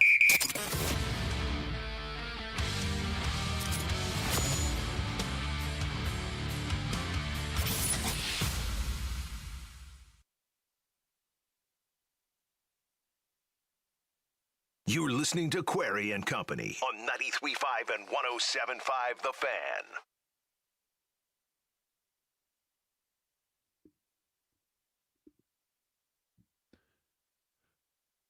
By the way, do you find it cold as ice outside? It's supposed to be like 75 degrees on Christmas Day, is it not? That's right. It's going to be nice. Honestly, it is going to be nice, right? By the way, you just had the dangerous request for me, Nathaniel, of opening my email. Uh-oh. Now, do you think with this new system set up that I have any idea where I'm supposed to open my email? I think I might have found it here. But I get there's a spinning cloud thing. Does that mean that here we go. Now there's another spinning cloud. Let's go to Colin from Colorado. I'll save you the time. Nathaniel was going to email me the names of our callers on hold. Colin from Colorado, is that right? Yes, sir. Rocky Mountain High, buddy. How's the weather out in Colorado? Where exactly in Colorado are we? Fort Collins, Colorado. Fort Collins, Colorado. You are, and I know I probably asked you this before. How often do you go and do the Manitou or Manitou or whatever incline? Never. Are you familiar with it? I go to Red Rocks, though. We do the Red Rocks climb all the time. Red Rocks is cool. That's got to be an hour away from you, right? Yeah, it's right in our backyard. It's kind of funny. Every time we go there, we see people that, like, travel their whole you're in Fort Collins. I'm sorry. There, I'm sorry. Manitou right is down near Colorado Springs. You're north, right? Yes, sir. Okay. Fort Collins is Colorado State, correct? Yep. Okay. Yes, too. All right, so your thoughts on the game tonight. You heard my question. This is your mindset going into it would be what? Very excited because it's the holiday season, and it's cool to see Phillip Rivers play in front of the crowd. And I don't get to go to Indy. I haven't been to Indy since the 2006 season, so just seeing the stadium under the lights and at night is also really cool. However, been with my wife for 11 years, been trying to tell her, yep, Colts, Colts, Colts. I'm probably the biggest Colts fan in Colorado. And it just seems like every year we're trying to find things to be excited about, and it's getting kind of annoying. The beginning of the season was like the best beginning of the season. We felt so long, and it was great, and the high was really high, but it was like a tease. And we are excited. We're going to party tonight and watch Phillip, but I'm kind of tired of the Phillip Rivers or the Jeff Saturdays, and it's always something to be like, okay, guys, we're here, but they're not really there. Colin, let me ask you. So did you grow up in Indiana? No, but my family's from Fort Wayne, Indiana. The Tittman family. That's right. A huge family up there. And that's how you became. That's how you became a Colts fan, right? Yes, and I was a little kid, and Peyton Manning was huge. And yeah, actually, the year that the Colts won the Super Bowl, my dad passed away in November. I was 15, and then they beat Tom Brady, and then they won the Super Bowl in 2006. So I was like super impressionable. Ever since then, I'm a huge. I listen to the shows every day. I watch every game, every snap. Like, I'm a freak about this shit. So, excuse my language. I'm sorry. That's okay. Well, listen, you Colorado people, man, I realize it's that altitude up there, right? It's the brain the oxygen deprivation on the brain. But no, I get it. And we will see tonight. I appreciate, and I love it, Colin. I appreciate that seeing the city on stage tonight is a merit to you. But yes, this season is a little like Full Metal Jacket. First half is awesome. Second half, you're like, yeah, I don't know, man. What happened? Like this was good until the second, two different movies, right? Two movies in one. Ben is up next. Ben, what's going on? Ben, you there? Can you hear me? Yeah, I hear you. What's up, Ben? I'm in a very similar situation as Colin out in Colorado. I mean, I've been a Colts fan my whole life. I'm 36 now, and, we've been pretty spoiled with the Manning era and the Luck era, but ever since that Josh McDaniel switcheroo, there's been nothing but bad stuff going on. And I want to see my team do great. I want to root for my team, but I don't know, when is it time to hit that big reset button? When you say reset button, Ben, do you mean reset for yourself as a fan, resetting, finding a new team, or do you mean from the franchise itself? No, from the franchise. No, I'm a thick and thin kind of fan. I'm very loyal, and I've been an IU fan my whole life too. So I've watched awful games, and so I'm revving in these past two seasons for IU, but. The other thing is if you do hit that big reset button when it comes to the Colts franchise, is what general manager and what coach are you going to get to come here with a team that has no identity and no first-round picks in the next 2 years? Well, that's and you raise an interesting point, and Ben, I appreciate it. And David, stick around. I'll get to you as well, but I want to address that topic of what was just said in terms of the uncertainty of that future. And could that, in fact, could the big question mark about the future lead to perhaps strangely enough, the biggest answer about their future. And I'll tell you what I'm talking about, because there's something that I think there's like a reverse psychology that could be taking place. I'll explain that. We'll get to David, and then Bill Brooks going to join us 2 o'clock hour as well. As we get you set up for tonight, it is the Colts, the San Francisco 49ers, Monday Night Football, 8:15 kick. Pregame at 5:30. And the game on Hank FM, our sister station, beginning coverage for that at 7 p.m. David, I'll get to you. I'll explain what I'm talking about in terms of the uncertainty of the future might make it more certain. Next. Hellsberg gifts checked off the list. Now, time for wrapping. Earrings for mom.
Better water for your family, helping those in need at home and abroad.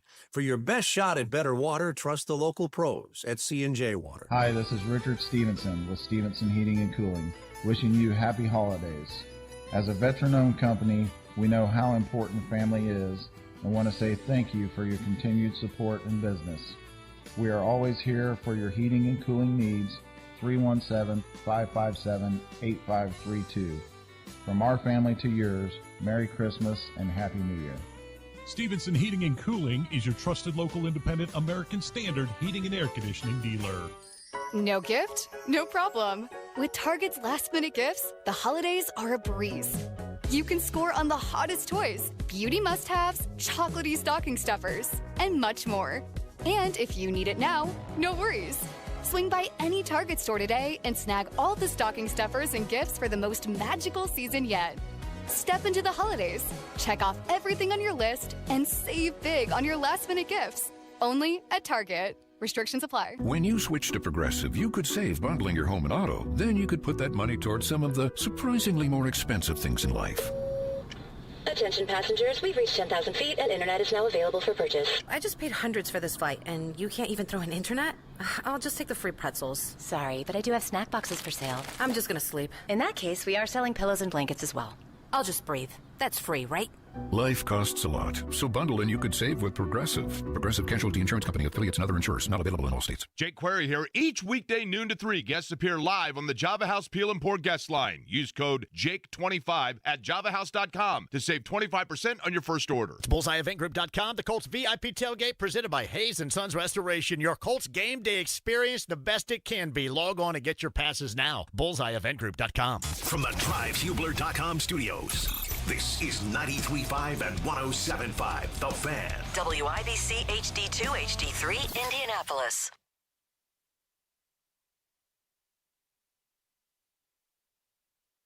Super Bowl champion Tampa Bay Buccaneers come out onto the field to face their old coach, Tony Dungy, and the Indianapolis Colts. There's an interception by Ronde Barber and a touchdown. Mungro keeps them alive, and Mungro scores. He's in for the touchdown. This next kickoff is not going to be a fake of an onside kick. Vanderjack with a high hopper, and leaping up in the air is Bashir, and he has it. Manning buying time. Throwing, finding the open man. It's Harrison for the touchdown. Manning now has to go 85 yards in 101 seconds. Manning deep and out in front and catching it is Harrison. This is off the charts. 40-yard attempt for Vanderjack. Hunter Smith to hold it. And it is no good. A flag is down, though. There's a flag down. Simeon Rice leaping. And now a 29-yard attempt by Vanderjack. He hits the upright, and it bangs through. How crazy is this? How crazy? We're excited. Monday Night Football doesn't get any better than that. Excited to be back in front of the fans. I know the crowd will be rocking, so it'll be fun. Man, I know Lucas Oil going to be turned up Monday night. You know, listen, we the only game on in town. I know the fans are going to be going crazy. No, I'm looking forward to be back in Lucas Oil. Nothing better than a home primetime game, so we definitely need to turn it up again.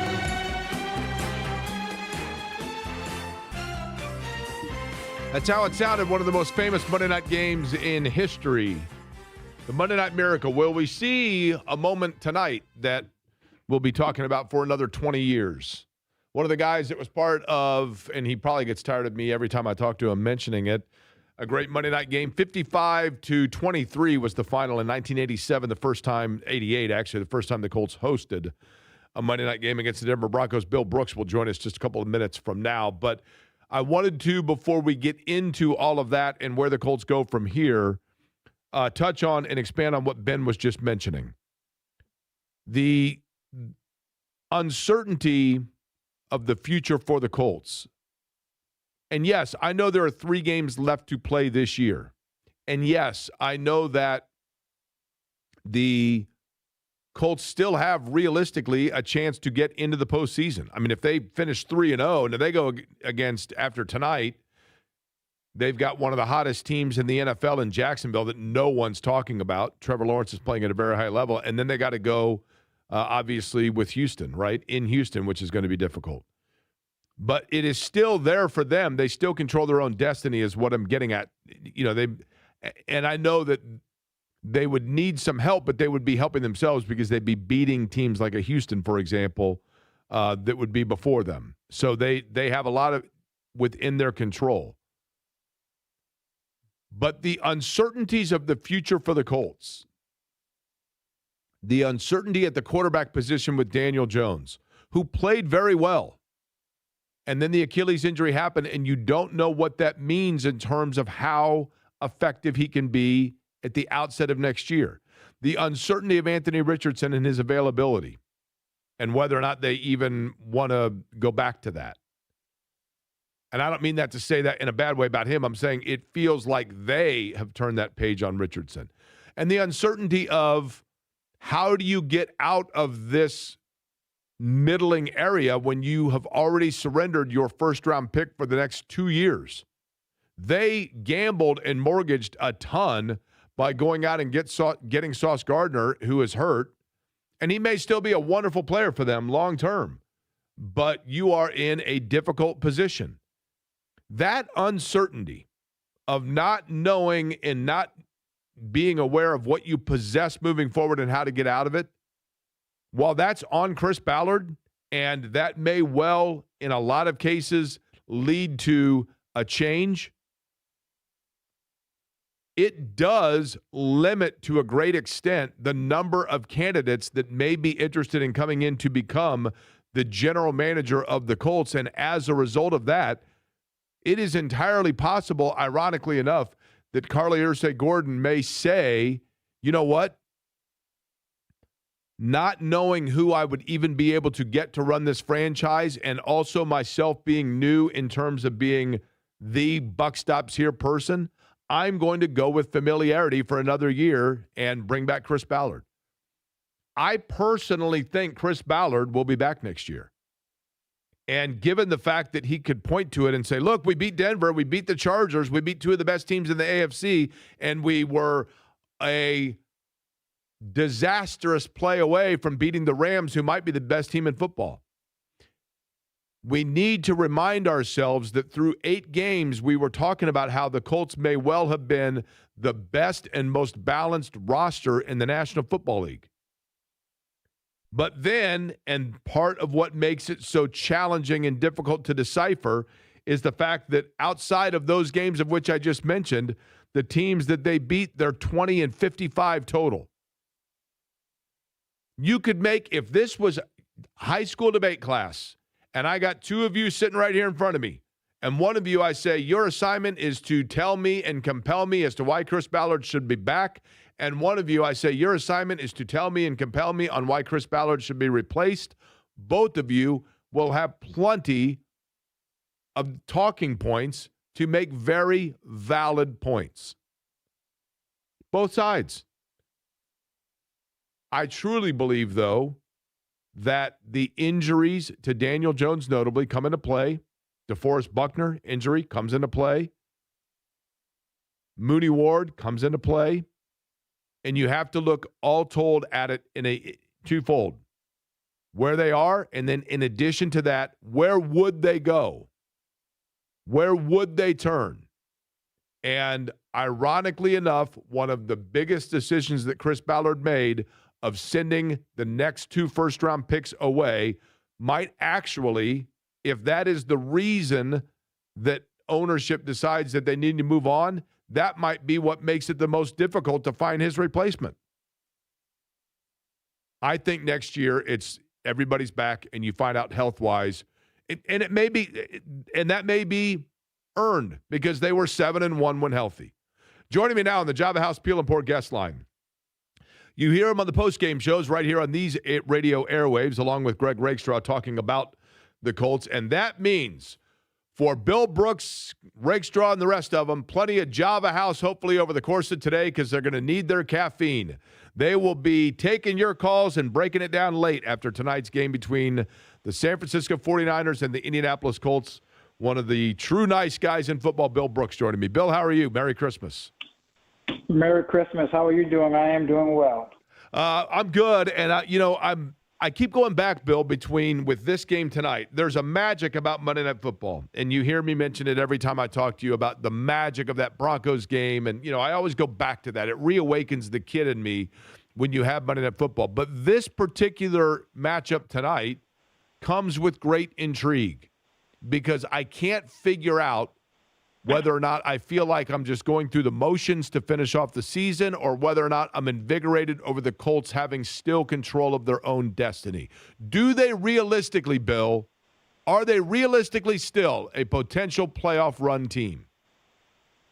Yes, they are. I mean, they still have a chance. I mean, you saw how they started off the season, of course, 7-1. Definitely things have turned not in their favor lately, losing the last 5 of the 6 games. So, yes, things have hit a rough patch right now for the Colts, but they still have an opportunity, and that's what you want. You want an opportunity. As a player, you just want an opportunity to have a chance to make the playoffs, and they still have a chance to make the playoffs. So they need to go out today and play well. They're playing against a good football team in the San Francisco 49ers because they're playing to position themselves in the playoff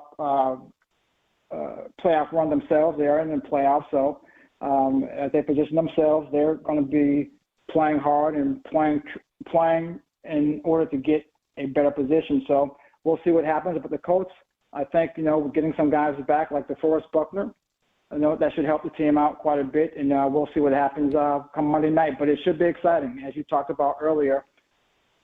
This is the only game that's being played in the National Football League tonight. So to me, it's exciting. As a player, it was always exciting to play on Monday night because everyone was watching, your high school friends, your college friends, and your family is watching everyone play. So it should be exciting, and I'm sure the city will be excited for it. And it'll be nice to see everyone downtown and being excited for a game.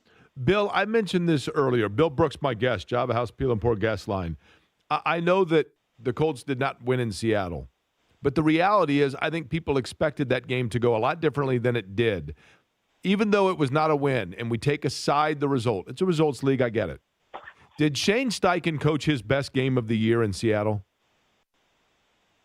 It's hard to say, what game is the best game in Seattle, but I thought he did a great job of what they did out there in Seattle.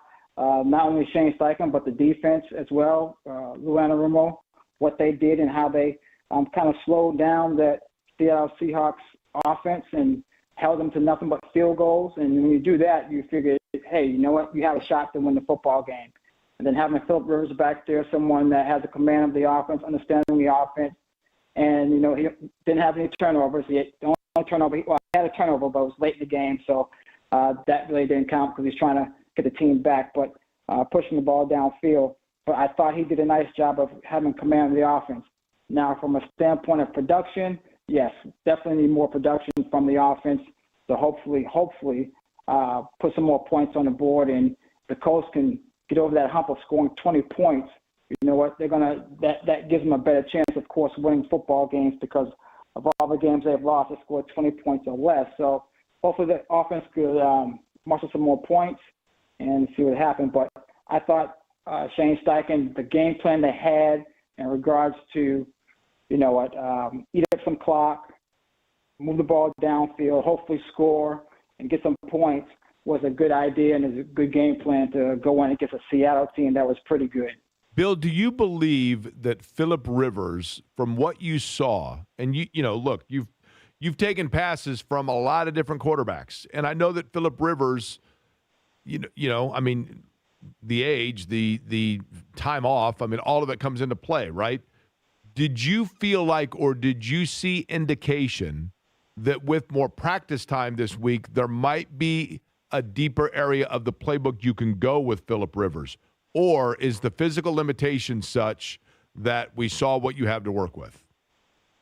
Well, I think when you look at Philip Rivers, you have to kind of take Philip Rivers as what he was before in regards to Philip never was one of those guys that had an overly strong arm to get the ball downfield. He could throw the ball. He could get the ball downfield. He could put it in tight windows and tight spots, and he can get you in the right place when needed.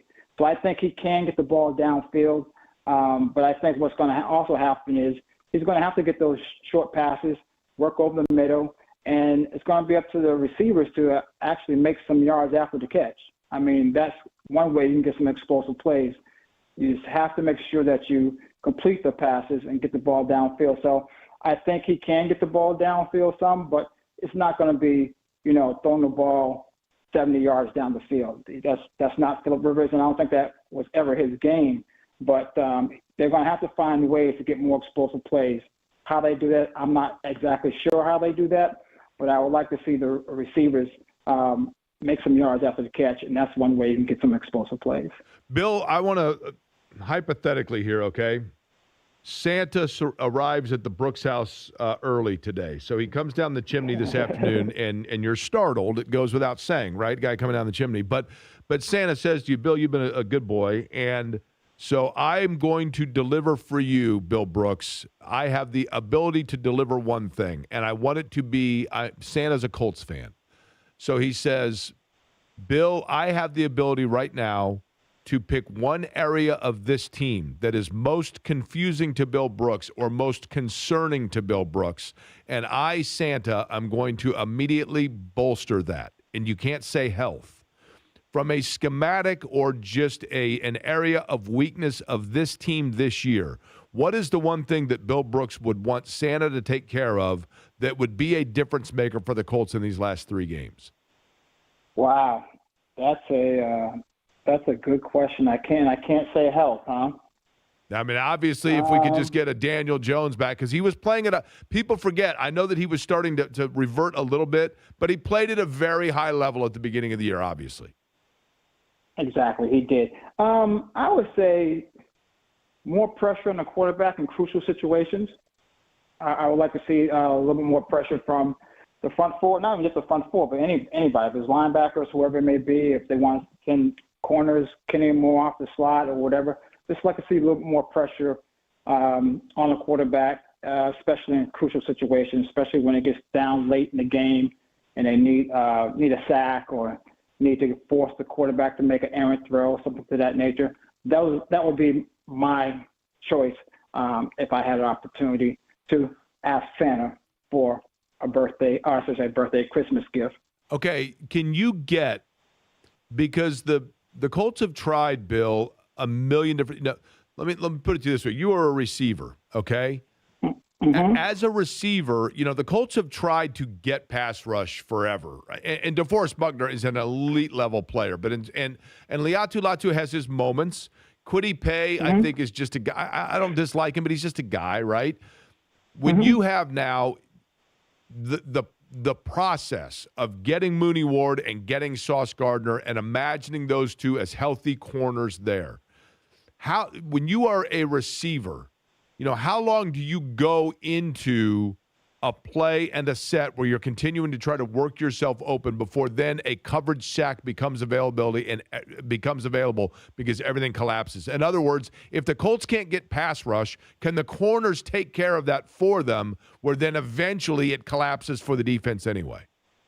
Yes, definitely. You definitely can get that. I mean, it can happen if the corners are playing tight coverage and makes it very difficult for the quarterback to feel comfortable in throwing the ball to the receiver.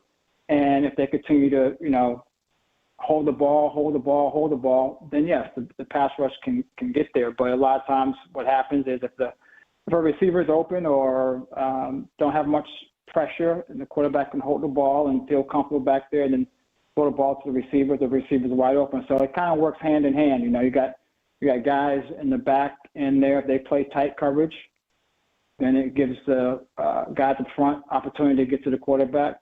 But then also sometimes if the guys up front get there quick enough, it rushes the quarterback, and the quarterback has to throw the ball before the receiver is actually into his route or at the top of his route or breaking out of his route, and it goes incomplete or it might be an interception.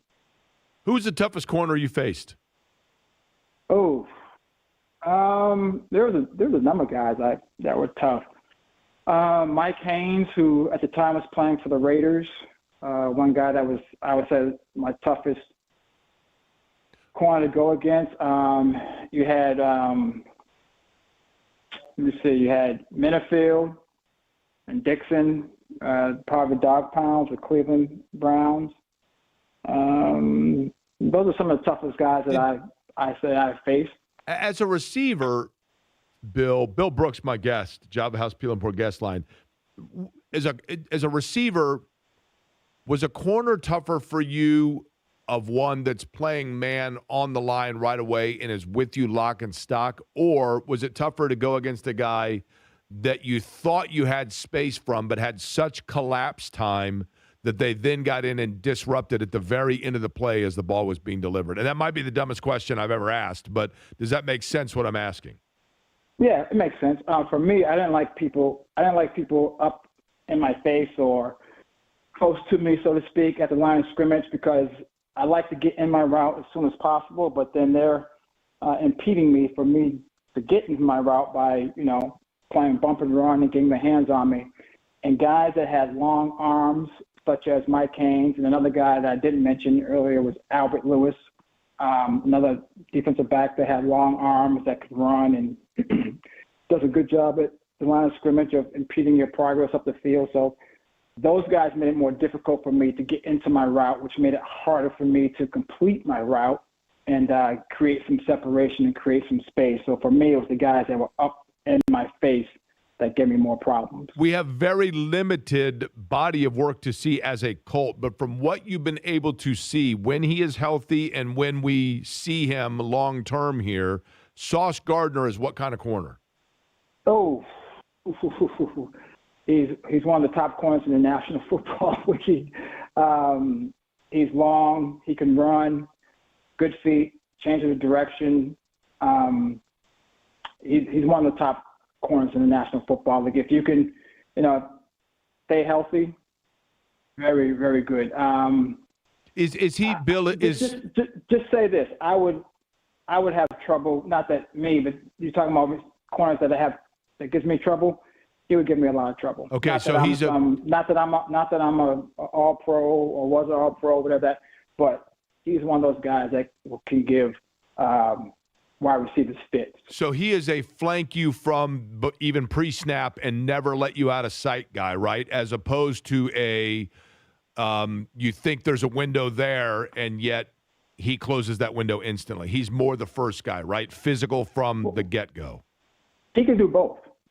He can play off and break on the ball very well, and he can also get in your face and, run with you and not really hit you but stay with you, or he can get in your face and he can impede your progress up the field. So he can do both, and he has the body type and the speed to do that. A lot of corners don't have the certain body types to do those things, but he's long enough, he's fast enough, he has good feet, he can do all those things. Do you, Bill, when you go out, Bill Brooks, my guest, he will be, of course, you'll be hearing him in the postgame show tonight. Monday Night Football, when you hear the theme, when you see the intro, when you hear the crowd, do you still go back to and remember what it was like as a player to be part of the city's, in my opinion, this city's first true arrival and coronation and celebration of NFL in Indianapolis and Monday Night Football? Do you still feel that same buzz or butterfly tonight? Yes, I do. I do. As far as me, I'm not playing, but I still have that buzz, knowing that it's something that's exciting for the city, and this is where the city is showcased. You see different parts of the city throughout the game. They come back from a commercial break and they'll show part of the city, and I think it's great for the city. And I still get a buzz out of it because when Monday Night Football was on and you're the only game in town, not just in town, only game in the country playing, it was great knowing that your family and your friends are watching. So it was a special time. So yes, I do get that buzz now, like today, just excited to get downtown and see everyone downtown and what the game was, how the game's going to unfold and things that happen. So it's an exciting time, and for it to be, of course, celebrating Indiana Knights, the Colts with those uniforms. So it should be exciting tonight. You know what I said, Bill? They got to do the Indiana Knights while they're still the last team in Indiana before the Bears come in, right? It's not going to happen. I know it's not going to happen. It's all about power play. I get it. But no, listen, I look forward to it tonight. It's going to be a lot of fun, and then we'll be listening afterwards. Certainly appreciate the time today. And get yourself a Java house. Get ready for a long night because it's going to be fun. It's going to be a fun night. That's what I'm looking forward to, a fun night. If it's long, that's fine. Long as it's fun and a win for the Colts, it'll be a good night. I appreciate it, Bill. Thank you. I appreciate you guys. All right, Bill Brooks joining me on the Java House Peel and Pour guest line. And a Merry Christmas to him. I'm telling you, one of the truly, truly nice guys in this community. And Indianapolis is such an interesting place to me because I've lived other markets. I mean, I worked in St. Louis. Stan Musial lived in St. Louis and was, just a legend there. It goes without saying. But a lot of guys in other places, when I talk to people from different markets, they don't have necessarily, if you played for the Colts or the Pacers, either one, there are guys that you've seen that have had journeyman careers. And yet, Indianapolis is the place that even long after their playing career, they come back to and live and raise a family and become a part of the community and get involved in different business ventures. Which is cool. And I think part of that, the cost of living, I'm sure has something to do with that. The celebratory nature of the celebrity that comes with it for the rest of your life is probably more so here than if you're in New York or Chicago. I get that. But with those athletes, and we've got a lot of really good ones as people, in this community, but Bill Brooks is as nice as any of them. I mean, just the nicest dude, laid back, humble, and a really good player, and probably an underrated player during the time that he was playing here. But I agree with him on pass rush. I mean, that's clearly a big one. Clearly a big one in terms of trying to get to the quarterback, and something that we've been chasing forever, seemingly, with this team, and trying to figure out just exactly that pass rush has been undoubtedly, that is the white whale. That is the white whale for Chris Ballard. He has never been able to nail that down. And that's not for lack of trying. I mean, there's no question about that. That is not for lack of trying, because they've gone over it and over it and over it. And yet, it still eludes them. There is another sport being played. It was played over the weekend, and there's a game coming up. Actually, one of them underway right now. Another one underway tonight, 6 o'clock. And then at the pro level, back-to-back for the Pacers. We'll get into it next.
Indiana in action tonight, taking on Siena. You can hear that game on our sister station, WIBC, at 6 o'clock. Man, I'll tell you, I realize it was kind of an off-radar game, if you will. But I saw a little of that game that Indiana played. I think it was Chicago State. And I'm not trying to beat a dead horse here because I mentioned it before. But I was stunned at the crowd at Assembly Hall. And you can, sure, I get it. You know, students aren't there and holidays, a ton going on. I get it. But I also think that Indiana basketball, and I don't know that Indiana fans kind of know how to process it all. You know, Indiana basketball, I think fans, there are Indiana fans that are like, yeah, it's kind of weird because all my attention, all my focus is on, and understandably so, getting ready for the Rose Bowl and planning. I mean, I know I'm in that Indiana like culture, right? And it is a huge buzz amongst everyone that are fans of Indiana from the football side of things, knowing now that it's Alabama and a former Indiana staff, essentially. A lot of guys with Kalen DeBoer at Alabama with Indiana ties. And then Kurt Signetti, of course, who had coached at Alabama, now leading Indiana in the Rose Bowl. And Alabama, they're the biggest Jekyll and Hyde wild card in the college football playoffs. Because when Alabama's playing well, they're playing really well. And they're really good. And you saw that. I mean, that game in Oklahoma, loud, raucous environment. Brent Venables, who's an energy guy. And Oklahoma gets out to the big lead, and everybody and their brother. Public service announcement right now, I'm telling you. Public service announcement.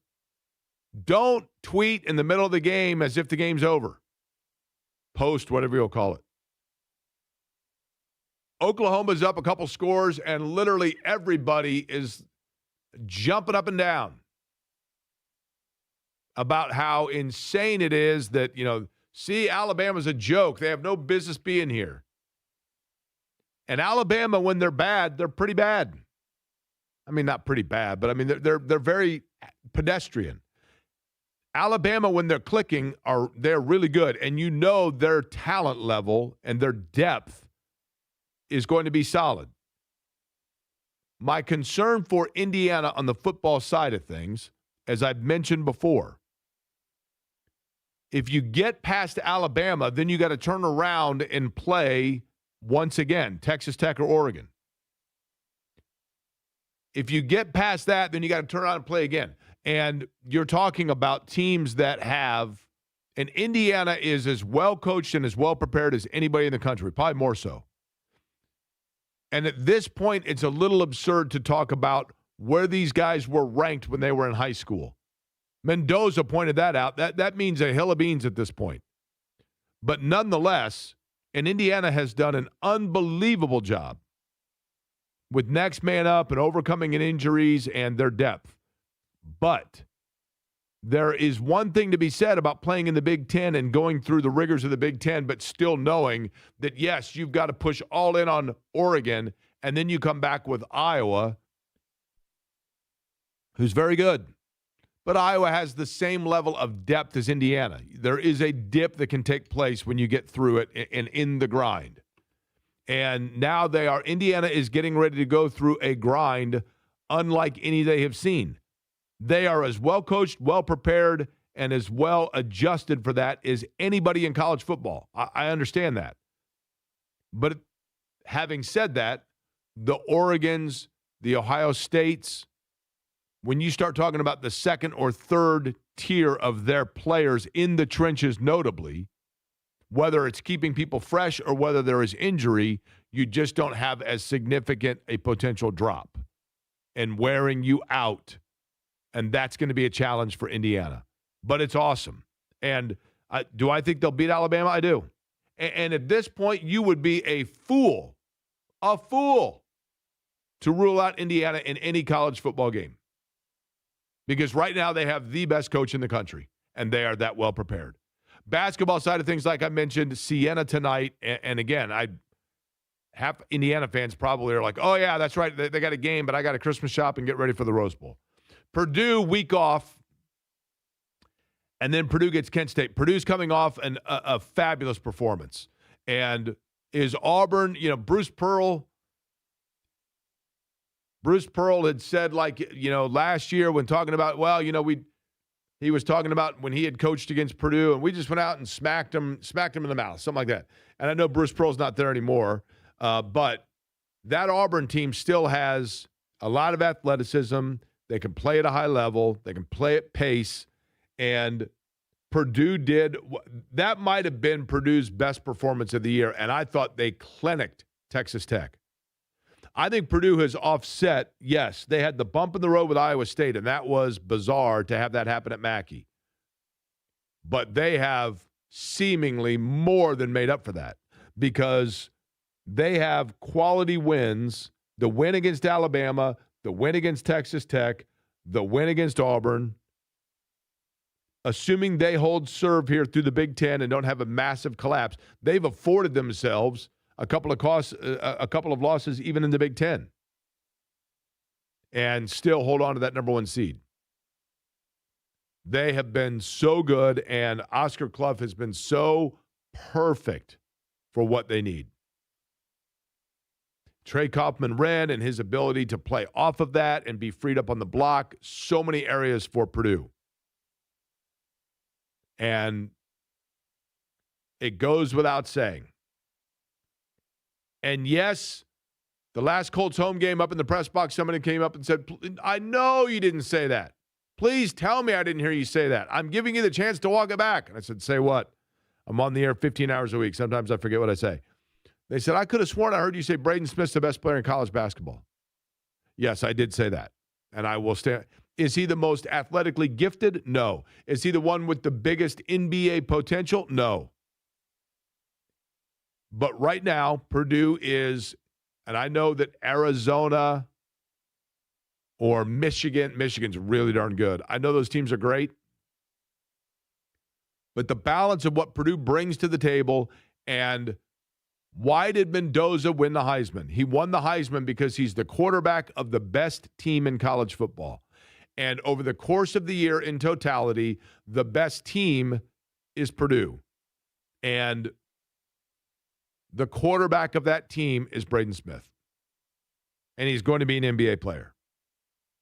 And he is the presumptive preseason player of the year. I don't think it's like way out of left field to say that he's the best player in college basketball.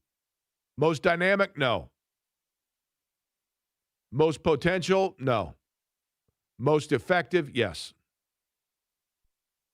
Pacers tonight taking on Boston. That is in Beantown. 7:30 start.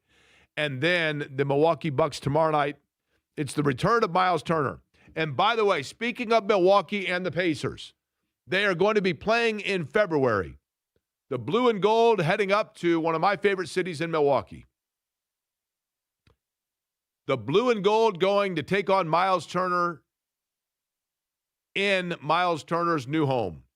And you have a chance to be there. You have a chance to be there, and your next chance to register for that takes place tomorrow night from 5 until 7. I'll be at the Ale Emporium in Castleton tomorrow from 5 until 7, which is going to be awesome. Ale Emporium, every time I go, it gets bigger and bigger and bigger. And I go there like once a week for dinner. Love it. Hermanaki wings, all of it. We love Ale Emporium. But Mick Ultra and Zinc Distributing, I'll be there from 5 until 7 for our mini hoops tomorrow night. It is so simple. Come out. It's going to be an awesome atmosphere. It's basically the kickoff to the holiday weekend or the holiday midweek weekend, whatever you want to call it. Christmas Eve on Wednesday, Christmas on Thursday, Christmas Eve on Tuesday night. And to get ready for the Pacers game against the Bucks, I'll be at Ale Emporium from 5 until 7. Simple. Mick Ultra brings out their mini hoops. And you've got the chance, not once, but 2 games, to get the high score. You get the high score, you win a Mick Ultra jersey, and you are registered then to come back for the finals and win the trip with a hotel voucher, tickets to the game to see Milwaukee and the blue and gold up in Milwaukee in February.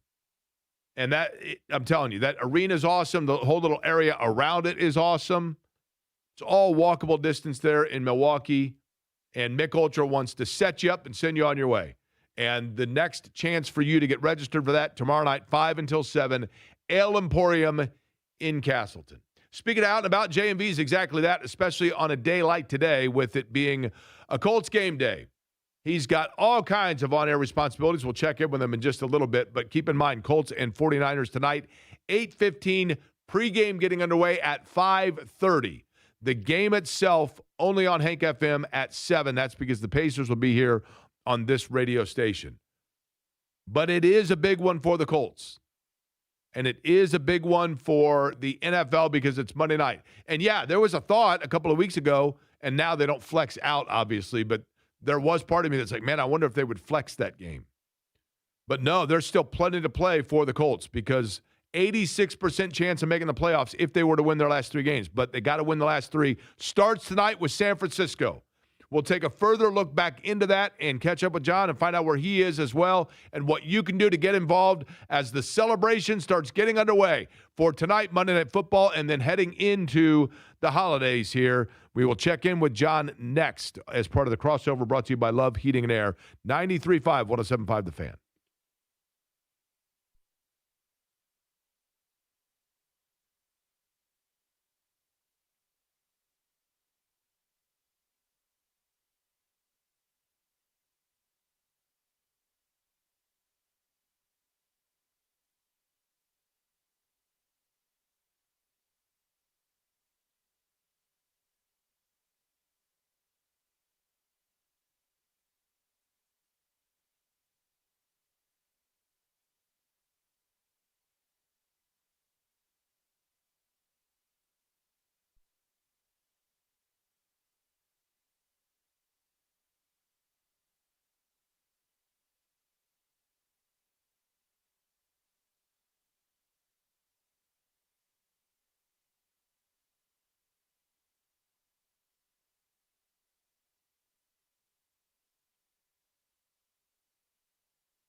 107.5 The Fan.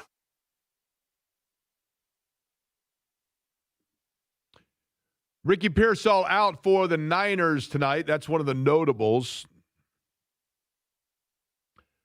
DeForest Buckner looks like he's going to be back. Bernard Ryman out. But Shane Steichen saying yesterday Buckner is expected to play. Ryman is, and Chap pointed this out earlier. It's a good point about Bernard Ryman.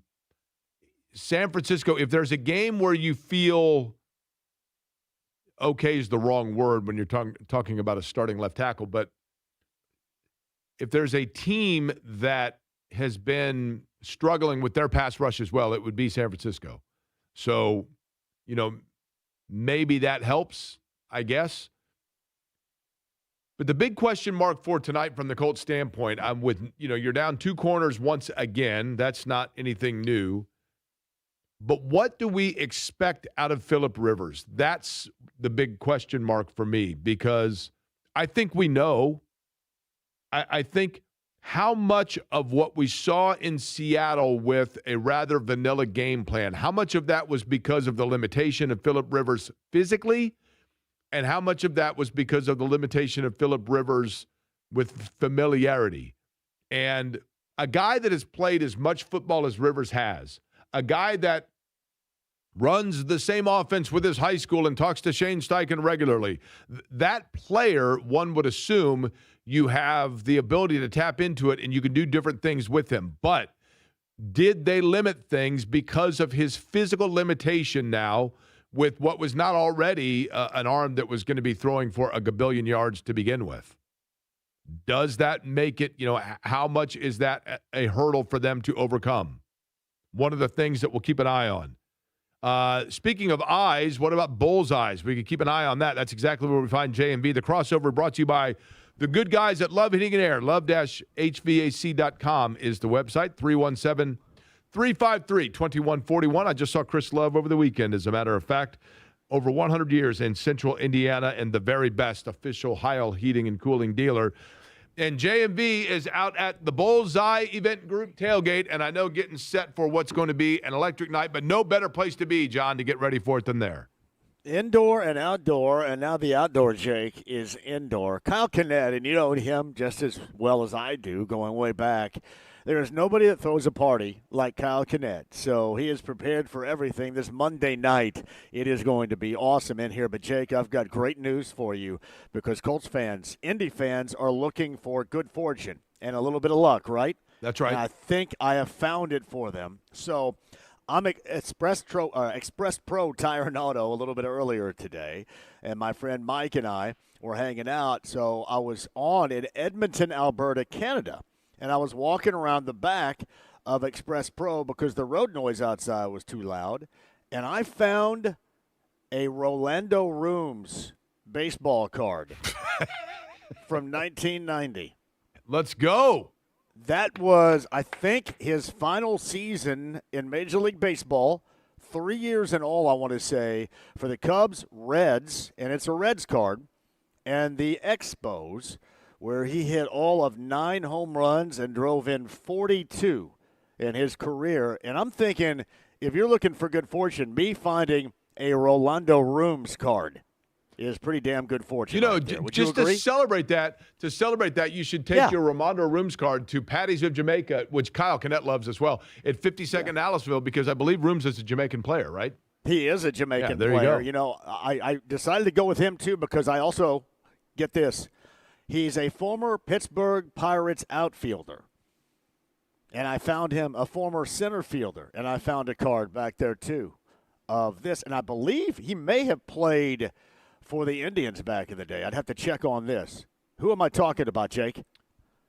Boy, that could be anybody. But if you thought if you thought it was an Indians player, now let me ask you this: is it an Indians player? You said former Pirate. Did he play for the Indians when they were affiliated with the Pirates, or he went up through the Reds and then ended up a Pirate? That's where I'm not sure, but I know he spent some time as a versatile player, certainly in Pittsburgh, also played in Baltimore. How about the greatness of Joe Orsulak? Yeah. I found his card Yes. back there, too. So, Beautiful. listen, I'm going to go ahead and pick the Colts Now, because there's no way. I want to know Fortune why is not you gonna were be on on. our By side. the way, I did pick. Yeah. I think I picked the Colts, and You when did. Nick reached out to me, I want to know why Edmonton, Alberta, was having you on radio in Edmonton, unless it was to talk about the Racers becoming the Oilers. They wanted to talk about Monday night and want to talk about my consumption of beer and said I need to find some Canadian beer sometime, and they thought I was the person for that, and I said sure thing. And I've never been there. You have, but I do want to go. I think it'd be cool to go up there. And they called me at 10 a.m., Jake, and it was 0 Oh, yeah. Fahrenheit. No. Now, they deal in Celsius, and I had no idea. They said it was like minus 17 Celsius, and I have no idea what that is. But Yeah, it was I've been to 0. Edmonton a couple times, and Edmonton reminded me of 1985 Indianapolis. I'm not kidding you. Yeah. You know, Yeah, that's where we're going one of these days, to Edmonton. So it was cool, but I was just kind of rummaging around the back of Express Pro Tire and Auto with my friend Mike and getting away from the road noise. Rolando Rooms and Joe Orsulak. Beautiful. So seriously, that got to make you feel good about your pick. I picked the Niners, so that's got to make you feel good about your pick now, does it not? It does. Well, listen, not as good as it's going to feel to be at the Bullseye Event Group tailgate, which is where John is. He will bring you home, and then Colts pregame getting underway at 5:30. John, we'll throw it out to you in just a couple minutes, all right? You got it, pal. Thank you. All right, J&B joining me, part of the crossover from Love Heating and Air, love-hvac.com. All right, tomorrow, you know what we're talking about. We'll break it all down, Colts, Niners, and Celtics, Pacers as well. So enjoy it. We will be talking to you at noon tomorrow. And as always, I thank you for listening